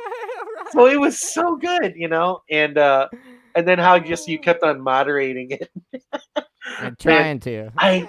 It was so brilliant. I wish honestly, it was the kind of thing like I'm kicking myself I didn't find a way to like repost it on my Instagram, just to get it out there. It was these are all on YouTube. You can I saw it on YouTube. Yeah, on YouTube. So that's the beauty of it. You can go back and watch if you missed it. You can. Like that's right. That's right. You can now. You can just like send like, hey, I only want to send this clip of a YouTube thing. Yeah, I forgot about that. Yeah.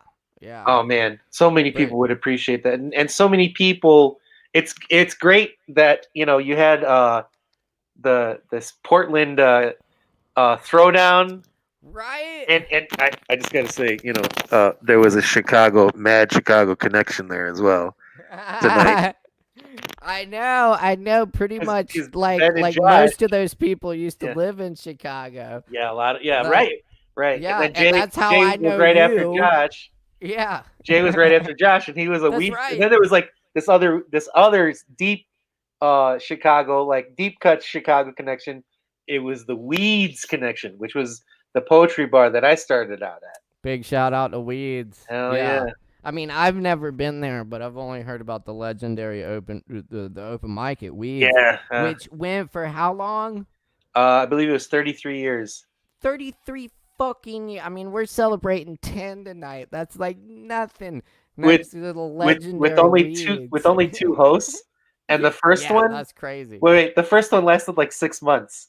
Oh shit! So it was Gregorio did that Gregorio did it the whole fucking time. God, wow. Yeah, the first host. That's really something to celebrate, though. That's an accomplishment. And how many people came through that open mic. Oh my god! And you never know like what that time on stage meant to those people. I mean, it was some people probably remember performing at Weeds the rest of their lives. Absolutely, it was such a space that like. When you did it, you knew that you were in a place that was unlike anywhere else, but also just like yeah, come on down. Anybody can come down here and read, and a lot of different cats who started reading there or only read there for a little while, then went on to different things or greater things. A famous Weeds alum is the comedian Hannibal Buress. He used to come. Really? Okay. Yeah, he used to come through. Yeah. I mean, he wrote for Conan. He's been in a bunch of movies. Oh, he's great. Killer comic. Yeah. He had started out doing some of his poetry. I mean, comedy at the Weeds Poetry Open mic. Yeah, he would come through. Yeah, and I love like the stand-up comics who end up at poetry events. I mean, I've seen this. I saw it when I was in Chicago with like Wilfred Padua, and like people like that. And we see it at the open mic here all the time. I mean, Justin Blackburn, who we were talking about, is a poet and a stand-up comedian. Right. He couldn't be here Very good tonight on because both he was doing a sides. stand-up show. But I think it's really interesting the connection there between like I had I've had stand-up comics who have talked to me about reading poetry, like reading a book of poetry before they do their stand-up thing. Oh, To word! get into the rhythm, to get into this kind of, because That's comedy is badass. all about timing. Oh yeah, and- right, and, right. You Of course, know, right. so they seem really different, but they're similar in a lot of ways. I mean, I think a metaphor cuts like a good punchline. You know. To that point, you know, the comics and poets, we're, you know, to your metaphor point, but we're like the fucking gladiators of the microphone, because we just go up there and, you know, we know we're getting thrown to the lions every fucking time. Mm-hmm. You know, Yeah, every time. especially like in a bar or something, Right. And you're performing with stand-up comics and Right. people like that. The- And you the got to whole- get up the there whole- and do the some whole poetry. time- You know, The whole time for most of us, until we get like, you know, Ben Clark famous. Yeah, is right. that- Shout out. is that when we go to the microphone, you know, maybe, you know, 5 people there know who the fuck you are. Everybody else is like, impress me, you know. Mm-hmm. And in a lot of the places, in particular Weeds, when you'd go, it was literally like there's no shush in here. You make them quiet by your work. Otherwise, they're gonna fucking talk over your ass. Exactly. And you could, you know, occasionally people would be like, shh, but they're like, fuck you, man, I'm here for a beer. And Yeah. so it's like the performer's job. And for sure the same thing is when you're doing comedy, you know, it's like, Yeah. like if somebody's heckling you, deal with it. It's not like, hey, kick them out. Yeah, yeah. You well, know? And even the same thing with this open mic. I mean, you've been to it. Like, even though it is a little more chill because it's not in a bar, it's in a Kava bar. You know, Right, like, right. Oh, and people it's are different generally times, more too, chill. man. They're listening. They're Yeah, able to like focus and listen more. Absolutely. But absolutely. you still you know, you get these moments where the crowd's a little out of hand. Sometimes I have to get up there and tell people to shut up. But really, it's on the performers. And Yeah. I've seen it where, and people aren't being rude. They're having little conversations to themselves. They're not interrupting. But when you get a really good poet up there who can stop the room, as I say, I mean, Yeah, it yeah. I like how you stops the say that. room. Everybody stops, and they're like, "What was that?" You know. And these are people who aren't even necessarily into poetry. They might Right. not even think they like poetry. Right, And right. They see somebody they get didn't up there come and for stop the a poetry. room. They just came to Yeah. chill with their friends, right? Yeah. So I love it when you've got a performer, and it's not even necessarily about, I guess it's more about the performance than the work itself, because a lot of poets can be great fucking writers and blow me away, but nobody's fucking listening to Right. them, you know. Very true. Very true. It's something about the way they read their work. They can get up there and they know how to stop a room. Right. This ability to convey. And I can't do it every week. Like I get up, because I always get up. I'm kind of like the sacrificial poet, you know. I start the night off, you know. So like Sacrificial. I but your sacrifice literally keeps the earth going. These other motherfuckers, like, maybe we get corn, but you're the one that keeps away the earth monster, man. Shit.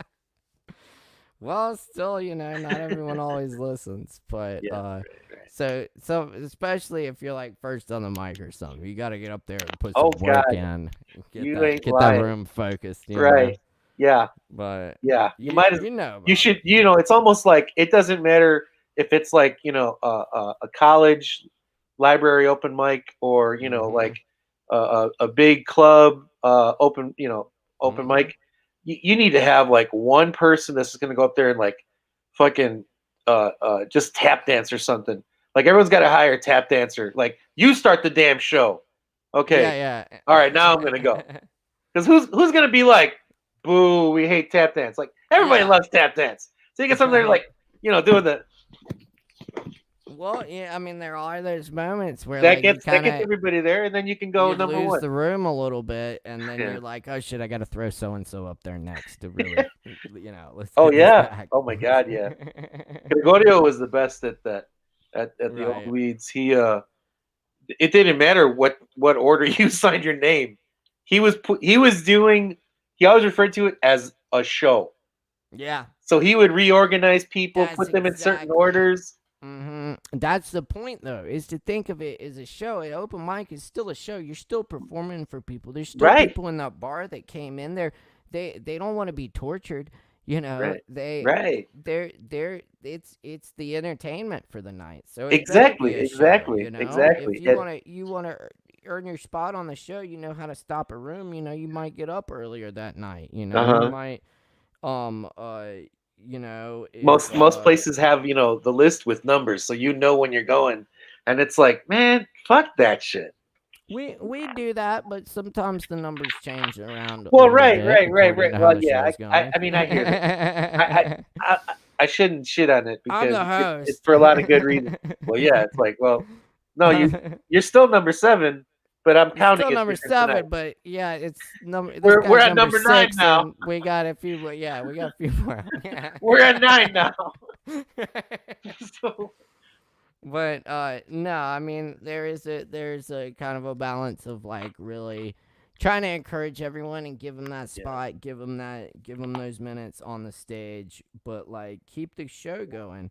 And I think people tune into that too. When they see a good show going, it raises the bar for everyone, and everyone performs better. you do a really nice job though of just like, I mean, honestly, I mean, you do a great job doing the live stream, because in another way, it's like, here you have a little bit like, I mean, shit, if let's just say the mic goes dead, Morgan's over there, boom, and then he comes up something and he's throwing Shout up out to Morgan. photos. Yeah, shout out, right. But when it's the live show, it's you and it's your ass for the next 2.5, 3 hours. So it's like, better planned that, Well, dude, mid-show shit a little good. So, Yeah, exactly. I mean, big shout out to my crew. I mean, the live show. I've got my sound tech and my staff oh yeah, I at didn't the mean bar that. and I don't mean stuff, like, yeah. like helping me out. But yeah, you're right. I mean, you're in the moment. You don't have something you can throw up on screen. You gotta roll with it. Yeah, You know? yeah. I mean, if there's like a fight, somebody gets kicked out of the bar or something, you just gotta like just focus back here. Right. Let's keep this going. Right. Like You so you much have goes done on. a killer transition from live to this, and the thing is like you're bringing the your open mic vibe, like that energy, but but it is different, but it's just as good. It's like the how you're doing it, and this isn't only just because we know each other. Like I mean, I've watched you with everybody else. It's this you're almost literally like interviewing them when you talk versus introducing them, because you're managing a crowd. Here you're managing a straight show that's all like this, Yeah, there's no audience, so that exactly. you have to create something extra, and then you do this piece where depending on who it is, you engage them really like at length, because you want them to talk about their work or their experience and things like that, and then or something like they're working on that you just saw, you're like really excited about. But then there's like the show. The show, you're like, oh, they did this, bring them on down. Like, you don't have a conversation before you introduce them. Yeah. Well, and yeah, exactly. Thank you. And I mean, it's kind of an effort to kind of keep the more conversational vibe going. Because when I'm doing it in person, I'm sitting there, I'm 5 feet away from the audience, and I'm interacting, they're yelling shit at me. I'm having a conversation with the audience the whole Totally time. different. Here it's like we can comment and stuff. There's a little bit of a lag. We try to keep it as real time as possible, but it is virtual, and so I like to hear from people to kind of give it that more conversational feel, and especially the now that we're getting transition people is from all over. It's just that you fucking do it well both ways, man. And yeah, that piece of where you get people from all over, it's like one of the pieces. It's like you had this interesting, eclectic, unique show because that's what you energy you put out. Like this is what I want in here, and then you have a place that has a lot of people that are like that. So you got a lot of creative people. You got a lot of people that are like hard working. Like at their work, at their craft. Yeah. And then you have a lot of people that appreciate that. And Yep. and Absolutely. just you got that, and then now you have this virtual show. So now it's like you're putting the energy out there in a different way, and it's still getting this really interesting, unique, eclectic, powerful, creative experience. It's like, well, damn. I mean, the dude, I can't remember his name, but he has that like workshop, that toy workshop. Oh, Zen. Yeah, right. Zen. He reprograms children's toys and stuff. The Like, haiku yeah, gun. love that guy. But I mean, like, does that guy live in Asheville? Well, yeah, actually. Oh, he does. Oh, okay, yeah, okay. Zen's in All Asheville. right. He's been So to that's the not a Mega good stuff. example, but I mean, like those yeah, San there's Francisco tons of cats, other yeah. people. Exactly. Yeah, I've never met some of these people before. Yeah. We've had people from different parts of the world, and they slay, man. They slay, yeah, and they're all different. slay. Yeah, And they're different. It These adds guys are not the variety. ones that are going to be. It's like I'll put it this way: most of those guys who read poetry, they're reading to the youngest person they're reading to is like 45. Other than like maybe the barista or the bartender that might be. They rarely get right. and like and it's like damn, like you're I mean the same thing for me. Like I'm getting to read to people a lot fucking younger. Maybe not 50 fucking years. Well, I mean that's it. I love. Yeah, right. But I love the mix though. I mean, Yeah. we get it's always even the in-person open mic is like that. We get this mix. Well, that's what I'm of, saying. Like, you have older this cats. You're putting out hanging the out same energy with, to bring that. And we're not even alcohol, so we're 18 and up, man. We get Oh, some gosh. kids coming in and like reading stuff. Kids, man. Damn. But it is such a like. What I would have given at 18 to be able to go into a bar and like hear poetry and music and shit like that. Like, I think it's a good experience. I mean, obviously, a lot of people we have to kick out are like under 21 because they don't know how to act in a bar. But a lot of those kids are cool, and it's a really good experience for them coming up and everybody mixing in the fact that that's also one thing that is carried over is that you get this mix of professional performers and also people who might be getting on the stage for the first time in their lives, right? And so you're able to like rub elbows and talk to people and learn some shit and just and even if the learning doesn't even have to necessarily be this conversation you do, but just sitting there and like you don't talk to the performer maybe, but you talking with your friends or you inner dialogue about like fucking hell, yeah.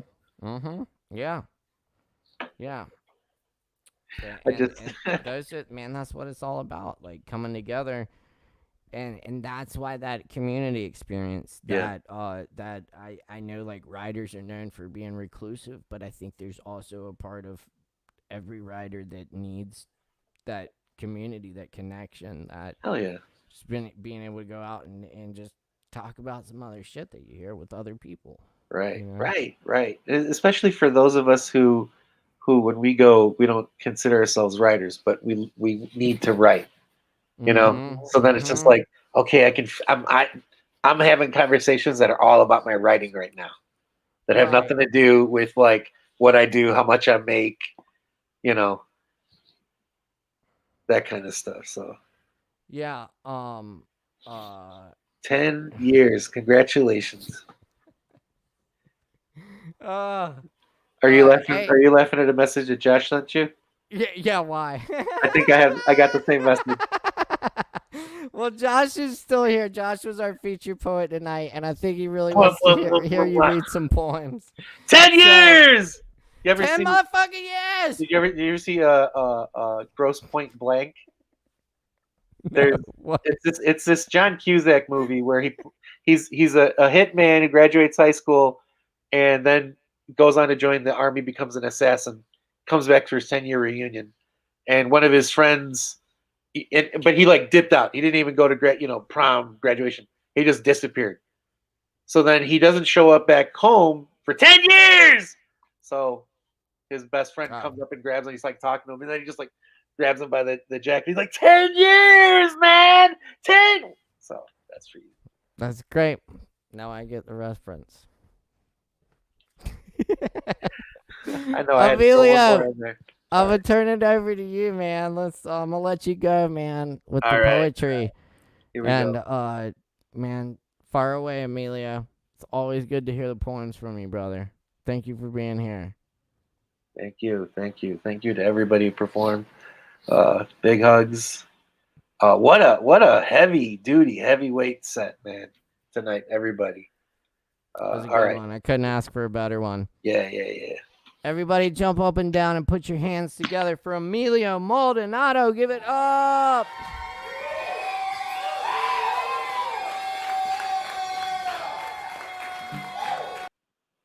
All right. Immigrants live in the secret, inexpensive Kava get you 20 last stories getting ripped from the place what used to be a Chicago. Yeah, cops be pigs and round eyes be prison loving everybody over here in 606. Pero Ciudad Vieja, the city, baby. Dog shitting nails, Windex, smiles. Hide proudly and loudly on blocks paper Latin lint by Yelp blogger dreamsicles. Secret city, living city, schnapps and smokers cough city, Schlevo city, Rake city, palm wine, dates, lizard brandy, no speaky submission city. So I wanted to say that the poems I put together for tonight, they were inspired by y'all when I was on my way in driving, and I wrote down different things that people wrote about. So this is so I put together a lot of Chicago ones because of Chicago connection with Josh, but also somebody wrote a poem about cities, and it got me into this. But this one's for Caleb and what you read. Mariposa. A mariposa just slowing it down. Not one of those monarcas que llega a Michoacán and blankets those bosques in ways that I can't imagine. A fucking butterfly migrating on wings that defy fucking and engineering and physics energy. We got fucking math flying and magic flying around us. And still, we listen to these fucking bags that hate fags. You don't need fucking Tinkerbell waving that skinny narrow Anglo-Saxon ass of hers at you. Or maybe you do. Para que te encuentra la maravilla de esta vida. But that butterfly, that mariposa slowing down. Because this one isn't one of them migrating nomadic motherfuckers. This one's homegrown. Chained to this fucking Chicago ass rock, this Midwest mud, and it's slowing down. Because winter's coming and the fall blast of Thursdays, everyday Thursdays, that's enough to just extinguish it. But at least there's that moment cuando esa mariposa is glad that it has some brothers that fly, some sisters that'll keep on making more. That don't look at a fucking river as a site for a wall or a fence.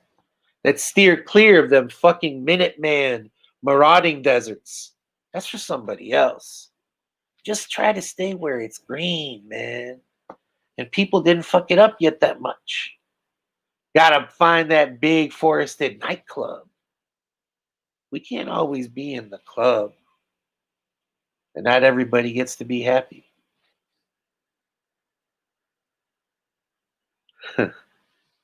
As this guy who was known as the greatest poet alive, GTA, or GPA, sorry. GPA, shout out. But that's that piece. All right.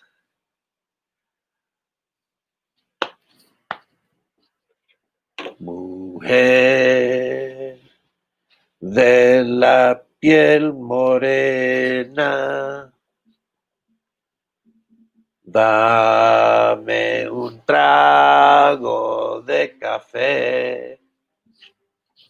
Aquí te traigo mi crema pa' que tomes tú también. This is a Chicago sketch. Woke up scared onto the bright bedroom, feeling flash and loud bang of shotguns in the alley of 1856 South Truth. It was scary and alive, and my girl was safe at her place. I kept my head low during the return fire. I looked past, blinked, and forced myself to ignore El Chamuco that sits in my room at the foot of my bed. It was a hard choice disbelieving in magic to deal with reality. Terrifying but familiar Sunday afternoon tortas. After this, I felt around to make sure my girl wasn't here. I called downstairs to Anna and Tony to make sure that they were okay. Then I tricked and called the police, making sure to keep my voice low, even though I was on the third floor. Elsewhere, morning glories cling to fences indifferent to the carnage, readying themselves from the rage that lay ahead of it. Wild, sin caricia, unmerciful nature. When it suits me, the wind is welcome, but she also destroys hopes and dreams. I gotta read this one piece one more. I hated how I did that. When it suits me, the wind is welcome, but she also destroys hopes and dreams. I find it pleasant now, shaking, sweat glistening from my fingers as I whisper and wait for the wind to blow the gunfire away. That's that piece. Big love to everybody who read tonight. I know I said that earlier, but amazing. All right, here's a poem Josh knows. I hear gunfire and slam doors before I fall asleep. I smell my cum, memories of wet dreams and unbathed second shifts and after hours bourbon. Dried urine on saturated boxers in my legs. I'm almost able to rest. My clown car of humiliation and capitulation. Like doo-wop oldies playing songs of love and bravado. Other older ways are forgotten and dabbled in and ruined by white folks and monetizers. I've got so much trouble on my mind. Refuse to lose. All I want is a Pepsi. You're the one who's crazy. Institution. And I come away with a different point of view. I can't see a forest. I can't see trees. Don't correct me. I know what I sees. Getting waves of cold water coming back in. More living deaths up in the north. Dormancy and cycles, gray skies. Can't rest. Rotten teeth stink. Don't kiss deeply. Broken dick. Don't fuck. Even with whiskey. Who can afford dignity? It's these classic movies of heroism and cleanliness. Here, there's filth and heat. My thesis will never get defended. I parked my car on a sidewalk. I limp now. How much more of this? How much more of this? How much for all of this? Yard sale, cast off soul. Can I get a Band-Aid? Can I get a mojito? Otro baile más? Dreams are taunts sometimes, my dear. At least I can't touch dawn. At least I can't fuck up a sunrise so far. All right. This is the Canto Weeds. This is about that place. Virgins, he says. He wants virgins. Ghosts of bullets zipping round a hood, what used to be here. Ghosts of tequila bottles strangled for every last drop. Vírgenes, cabrones. Queremos chingarlas, joderlas. Climbing the temple with bones of schemes and vitriol strewn upon the steps, only the desperate for indifference. Followers of the best, worst, and Mayora make it. Acolytes down, tequila shots, sneak rum shots, and take trips to the car to burn eyeballs and roast coherence away. We, the learned mob, academic, authentic, and indigent, we learned the sacred words. Amoramos, amoramos. Thank you very much. There were bombs in the building.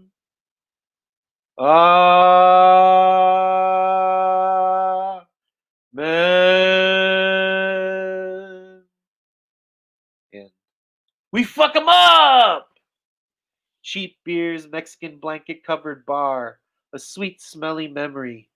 Purgatory gets carded, hell won't leave, and heaven talks shit about the goings on at 1555 WEED Chi-Town. Virgins! We crack hearts up here at the end of the road. We nurture dreams and life's little schemes. Goddamn ghosts of motherfucking CTA. Bad poets, black poets, white poets, Chicano poets, Two Rivers poets, anarchist poets, sonnetists, sonnets, rape poets, wizard poets, old queens and peg boys, two-fisted limp dick poets, true poets, false poets, pinche Gregorio Gomez, false priest, shaman, real next Chicago, fucking Chicagoan. All right, that's it. There you go. There I go, there I go, there I go. Oh.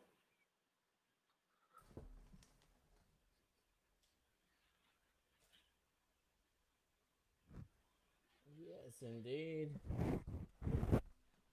Wait, hold on. Let me start tap dancing. Yeah, do that real quick. Hey. Emilio Maldonado, everyone. Thank you, Emilio. It's so good to have you here. Yeah. Emilio's been a regular at the virtual open mic here, and I'm sure he'd be a regular in person if he lived in Asheville. But man, I'm so glad we can do this every week. Me too. Absolutely. Big ups to you guys. Congratulations. I'm still plotting to find a way to get down there in this month so we can do it, celebration +2. Yes, indeed. But anyhow, for real, congratulations. Huge, so huge much. deal. Huge deal. Big Appreciate it, man. All Your right. support means the world, and I hope to see you next week and very soon. And peace to everybody. Thank you for sharing the poems tonight, Emilio. Love that stuff. Thank you, brother. All right. Y'all give it Peace. up one more time for the one and only Emilio Maldonado. Peace to you, Morgan. Yeah, big ups to Morgan. That's Emilio joining us live from Chicago tonight. Always good to see our Chicago crew. Big shout out to the Portland crew in the house tonight. Our feature poet, Josh Gaines. Everyone who performed tonight, thank you so much. It's been an incredible night, and we're gonna keep it going. Next week, our featured poet is Pasky Pasqua, who is another longtime supporter of the in-person open mic here, who's has been a regular on and off since the Lexington days, and we're gonna keep featuring awesome poets with that kind of connection for the rest of this month. And then we'll have a lot more amazing feature poets for you. I know we have Joe Shelton coming up in November, and Keith Flynn is going to be joining us. I hopefully in November, sometime soon. We're locking that down right now. But y'all keep coming back and keep joining in on this open mic. We couldn't do it without y'all. There's some comments here for Amelia. I want to make sure we get to. But I do want to mention again our sponsor, Sovereign Kava, the Kava Bar at Asheville, who's been keeping this thing going all these years, even when it hasn't been at the Kava Bar. We were at the Altamont Theater for a while. We were at Christopher's Garden for a while. They've been there for us and have supported this thing and keep it going, because it does take a lot of support to keep something like this going. So we appreciate them. We hope y'all will stop by. Thank you so much. Appreciate the comments. We hope you'll stop by Sovereign Kava in Asheville and get your to-go orders. Masks are required, of course. They also do delivery through Kickback Asheville. And if you performed on one of these open mics, you have a free double shot waiting for you at the bar. Stop by, give them your name, and let them know you performed on the open mic. They will hook you up. Yes, more comments here for Amelia. Thank you so much. Everyone has been amazing tonight. It's been an awesome time. Hey, thanks to the Kava Lactones for our theme music. Check them out online, lactonesmusic.com. Many thanks to our technical director, Morgan Beissert. All this shit, I couldn't do it without him. He's been helping me out so much all these years. Anyway, I'm gonna lay a few poems on you and close it out. But thank you again for being here tonight. Let's see what we got.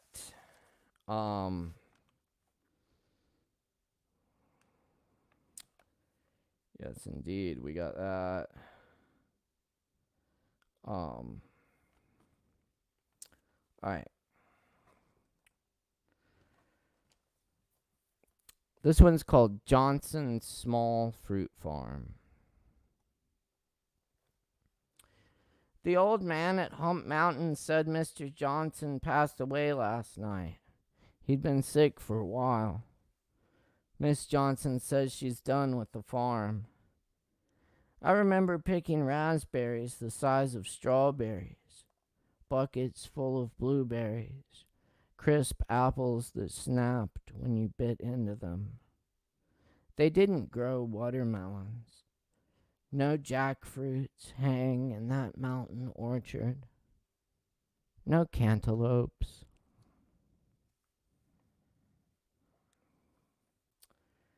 All right.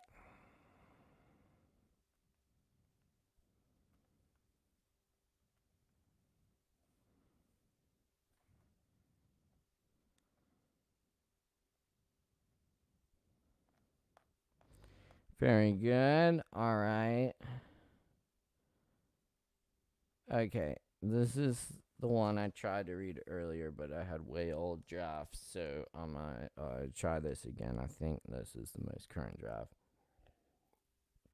I swear I'm organized. Last of the porch times. I move on to other porches, knowing this one was good to us. Of all the times, porch time was about relaxing and unwinding in solitude after a stretched day of work, or together, sharing the sound of our thoughts or arroyos of laughter. There was one time my roommate sat on the chair wasps had built a nest under. Their sudden swarm stung her dozens of times before she realized what it was. But the porch was good to us, though it never noticed us. Its weathered planks buckle in waves that creak underfoot. Railings leave crenellations on faces.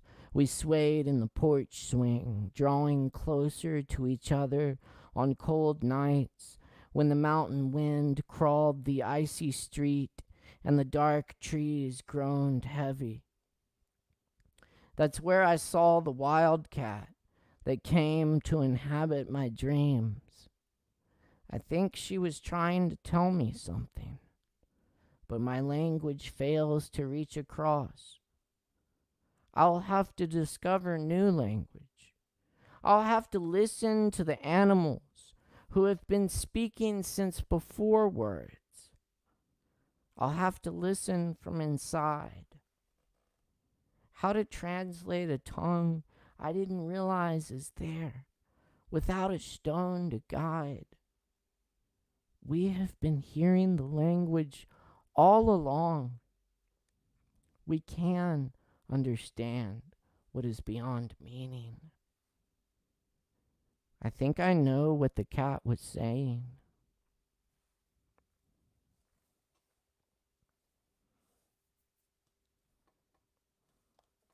All right. And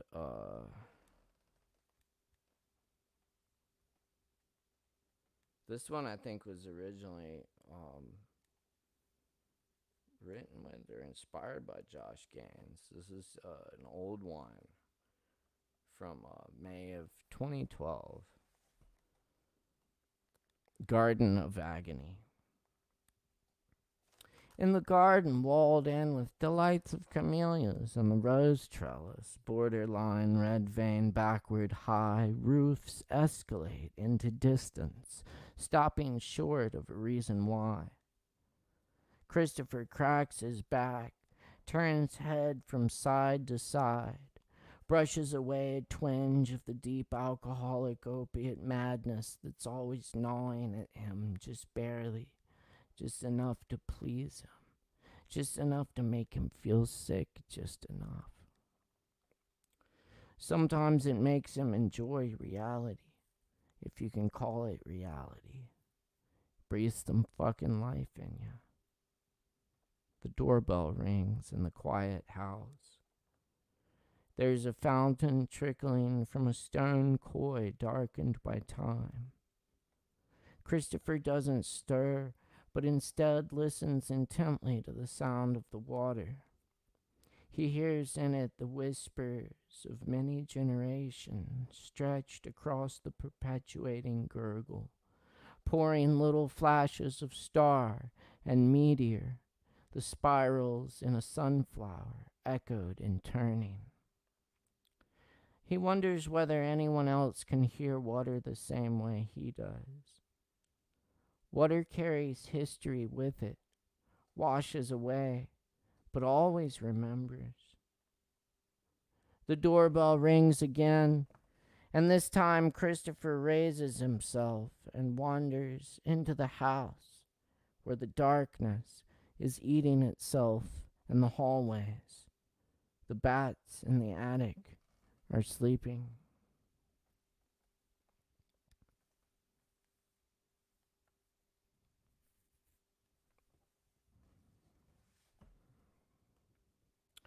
Tomorrow, see. Old sands are yesterday bonds. White fleet of trucks passing on a freeway. Nobody has time. Time has us. Death takes prisoners and the free. But today is for scrambled eggs, newspapers, good coffee. The dog takes no interest in pigeons, but she chases the squirrels because they run. Turn up a guitar and play your name to me on its strings. I am the lonely bird. Build a sculpture out of my bones in a surrealist style, as Bob Kaufman would if he sculpted with human bones in air. I would buy all his masterpieces, sitting unnoticed at the flea market. Time pulls a fast one on us, and I'm lost in its darkness, shades of unreality blowing through the leaves as tomorrow's seed catches on fresh dew.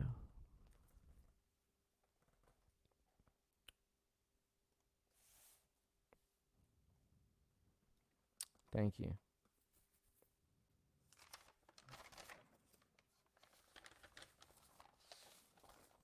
This is a poem I translated from the Spanish of the great Federico Garcia Lorca. This is Huzzle of Dark Death. I want to sleep the sleep of apples, allaying myself from the tumult of cemeteries. I want to sleep the sleep of that child who wanted to cut out his heart on the high seas. I don't want to hear again that the dead don't lose their blood, that the rotted mouth keeps asking for water. I don't want to find out about the martyrdoms of the grass or about the snake-mouthed moon that works before the dawn. I want to sleep for a while, a minute, a century. But everyone must know that I am not dead, that there's a stable of gold in my lips, that I am the west wind's little friend, that I am the immense shadow of my tears. Cover me at dawn with a veil, for the dawn will throw fistfuls of ants and drench my shoes with solid water so they slide on the pincers of scorpions. Because I want to sleep the sleep of apples, to learn a lament that will cleanse me of earth, because I want to live with that dark child who wanted to cut out his heart on the high seas. Thank you. And I'm going to end with a few cover poems. Thanks again to all our poets tonight, and many thanks to our featured poet, Josh Gaines. It's been an awesome night, y'all. This is a poem by Jane Hirschfield from her book Ledger. This is Falcon. Incapable of betrayal, a tree. Incapable of holding a secret, a stone. Without contempt for self or other, an ant, a bee. Today, I and the unhooded bird that sits on my head are looking in different directions. I into the blurring past, he into the blurring future. How many other pasts and futures between and around us we miss? Incapable of ungenerosity, grass cut. It simply keeps growing. Without obligation. Mosquitoes. How close to human must the breathed in air come before it develops a sense of shame or humor? Each day, the falcon's view a little clearer.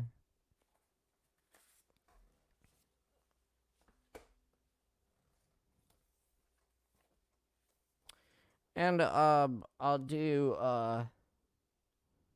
one more Merwin, one more quick Merwin, and a little old Ginsberg poem I used to do at the mic, and I'll close it out. Thank you for being here tonight.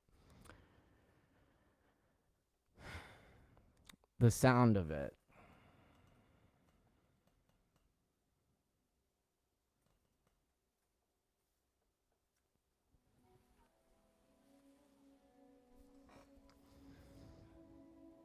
The rain stopped. You never hear it stop. Then the dripping from the trees. And then, how could anyone hear it not falling? Not arriving. And then, not arriving. Other things must be happening that way, unheard, all around us.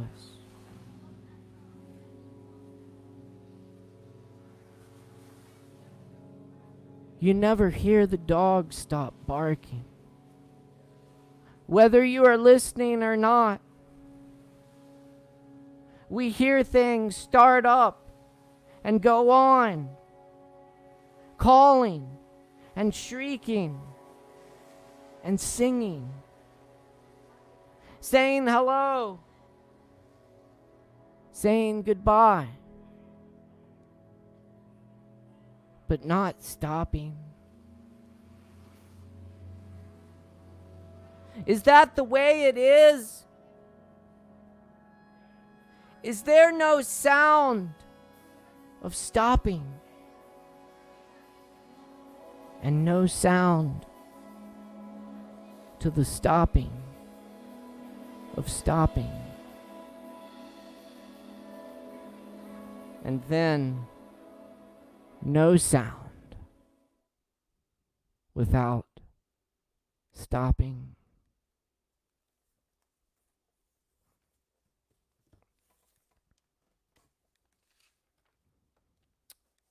It's the great W.S. Merwin. All right. I got some Ginsberg for you and some room, and you close out your night.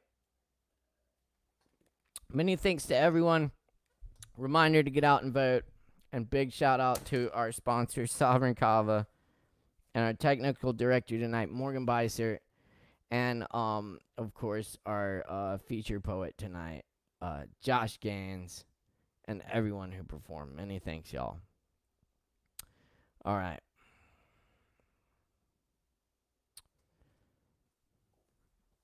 This is a brief portion of Wichita Vortex Sutra.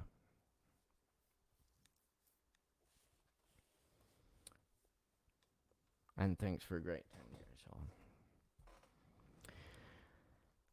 I'm an old man now, and a lonesome man in Kansas, but not afraid to speak my lonesomeness in a car, because not only my lonesomeness, it's ours. All over America. Oh, tender fellows. And spoken lonesomeness is prophecy in the moon 100 years ago, or in the middle of Kansas now. It's not the vast plains mute our mouths that fill at midnight with ecstatic language when our trembling bodies hold each other breast to breast on a mattress. Not the empty sky that hides the feeling from our faces, nor our skirts and trousers that conceal the body love emanating in a glow of beloved skin, white smooth abdomen down to the hair between our legs. It's not a God that bore us, that forbid our being. Like a sunny rose, all red with naked joy between our eyes and bellies. Yes, all we do is for this frightened thing we call love, want, and lack. Fear that we aren't the ones whose body could be beloved of all the brides of Kansas City, kissed all over by every boy of Wichita. Oh, but how many in their solitude weep aloud like me on the bridge over the Republican River, almost in tears to know how to speak the right language. On the frosty broad road uphill between highway embankments, I search for the language that is also yours. Almost all our language has been taxed by war. Radio antennae, high-tension wires ranging from Junction City across the plains, highway, cloverleaf sunken vast meadow lanes curving past Abilene to Denver, filled with old heroes of love, to Wichita, where McClure's mind burst into animal beauty, drunk, getting laid in a car in a neon-misted street 15 years ago, to Independence, where the old man's still alive who loosed the bomb that slaved all human consciousness and made the body universe a place of fear. Now, speeding along the empty plain, no giant demon machine visible on the horizon, but tiny human trees and wooden houses at sky's edge. I claim my birthright, reborn forever as long as man in Kansas or other universe. Joy reborn after the vast sadness of the war gods. A lone man talking to myself. No house in the brown vastness to hear imagining the throng of selves that make this nation one body of prophecy, languaged by declaration as pursuit of happiness. I call all powers of imagination to my side in this auto to make prophecy, all lords of human kingdoms to come. Shambhu Bharti Baba naked, covered with ash. Kaki Baba fat-bellied, mad with the dogs. Dehorava Baba who moans, oh, how wounded, how wounded. Sitaraman Das Thakur who commands, give up your desire. Satyananda who raises two thumbs in tranquility. Kali Padha Guha Roy, whose yoga drops before the void. Shivananda, who touches the breast and says, Om. Srimatana Krishnadaji of Brindaban, who says, take for your guru. William Blake, the invisible father of English vision. Sri Ramakrishna, master of ecstasy, eyes half closed, who only cries for his mother. Chaitanya, arms upraised, singing and dancing his own praise. Merciful Shango, judging our bodies. Durgama, covered with blood, destroyer of battlefield illusions, million-faced Tathagata gone past suffering, preserver Hare Krishna returning in the age of pain. Sacred Heart, my Christ, acceptable. Allah the Compassionate One, Yahweh Righteous One, all knowledge, Princess of Earthmen, old ancient seraphim of heavenly desire, devas, yogis, and holy men, I chant too. Come to my lone presence, into this vortex named Kansas. I lift my voice aloud. Make mantra of American language now. I here declare the end of the war, ancient days illusion, and pronounce words beginning my own millennium. Let the states tremble, let the nation weep, let Congress legislate its own delight, let the president execute his own desire. This act, done by my own voice, nameless mystery, published to my own senses, blissfully received by my own form, this is my best drum, form approved with pleasure by my sensations, manifestation of my very thought, accomplished within my own imagination, all realms within my consciousness fulfilled. 60 miles from Wichita, near El Dorado, the golden one, and chill earthly mist. Houseless brown farmland plains rolling heavenward in every direction. One midwinter afternoon Sunday called the day of the Lord. Pure spring water gathered in one tower, where Florence is, set on a hill. Stop for tea and gas.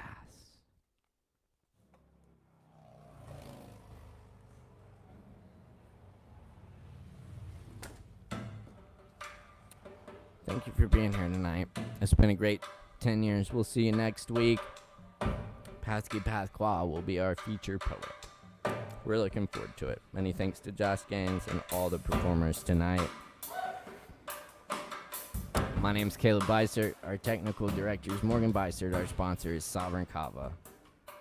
We really appreciate it, everyone. Yes. And thank you for all the comments. Really appreciate that. I'll take it. Thank you. Yes. Thanks. Much love, everyone.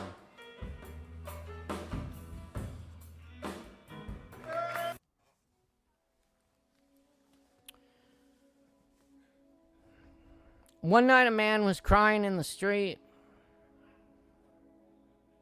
Allah, Allah, Allah, Allah.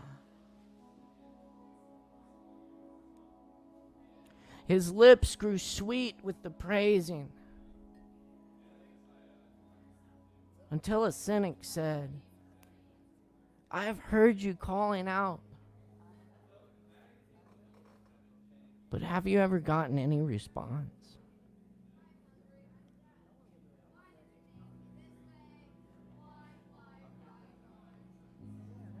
The man had no answer to this. He quit praising and fell into a confused sleep. In his dream, he saw Hitter, the guide of souls, in a thick green foliage.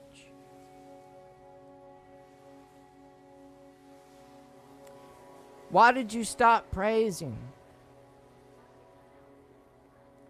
Because I never heard anything back.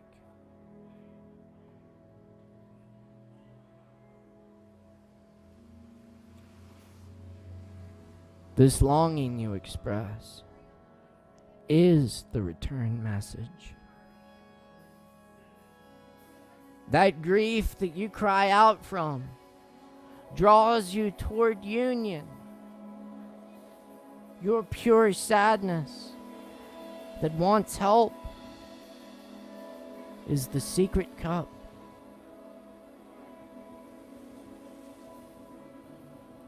Listen to the moan of a dog for its master. That whining is the connection. There are love dogs no one knows the names of. Give your life to be one of them.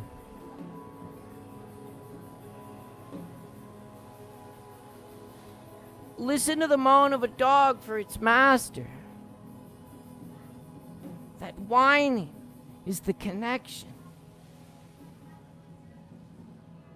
There are love dogs no one knows the names of.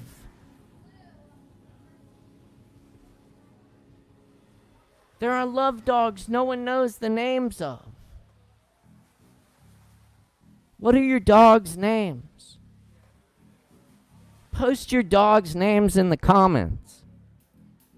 No, really, post the names of your dogs in the comments. Surely you may not have a dog now. You've known a dog.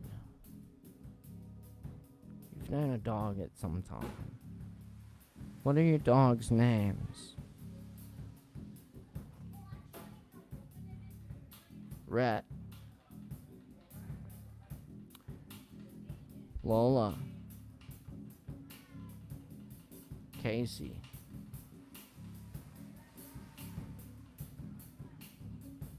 Spot. Dirty. Pure melody. Boney.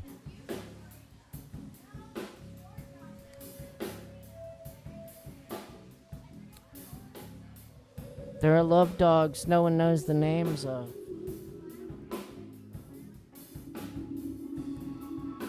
There are unclaimed dogs no one knows the names of.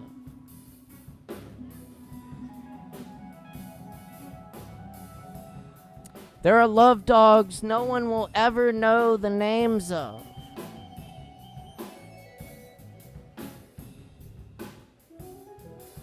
There are love dogs no one knows the names of.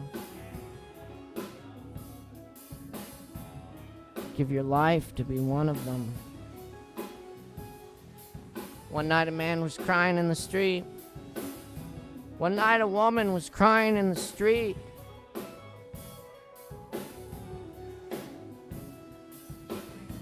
Phony, dirty, red, melody, crumple. One night a woman was crying in the street. Allah, Allah, Allah. Oliver, Horton. There are love dogs no one knows the names of. Give your life to be one of them. There are love dogs no one knows the names of. Give your life to be one of them. Thanks for coming to open mic tonight. been a great 10 years. We'll see you next week. My name is Caleb Beissert. Cheers, y'all.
trying on hats, having a lemonade.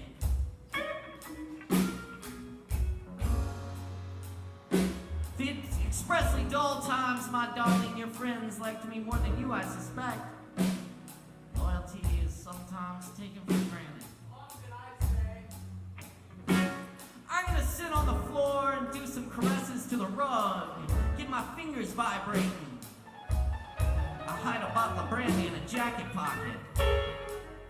You find strangers' lips ready and warm. I promise the phrase "you should" has been 86 forever. Ice cream's on me.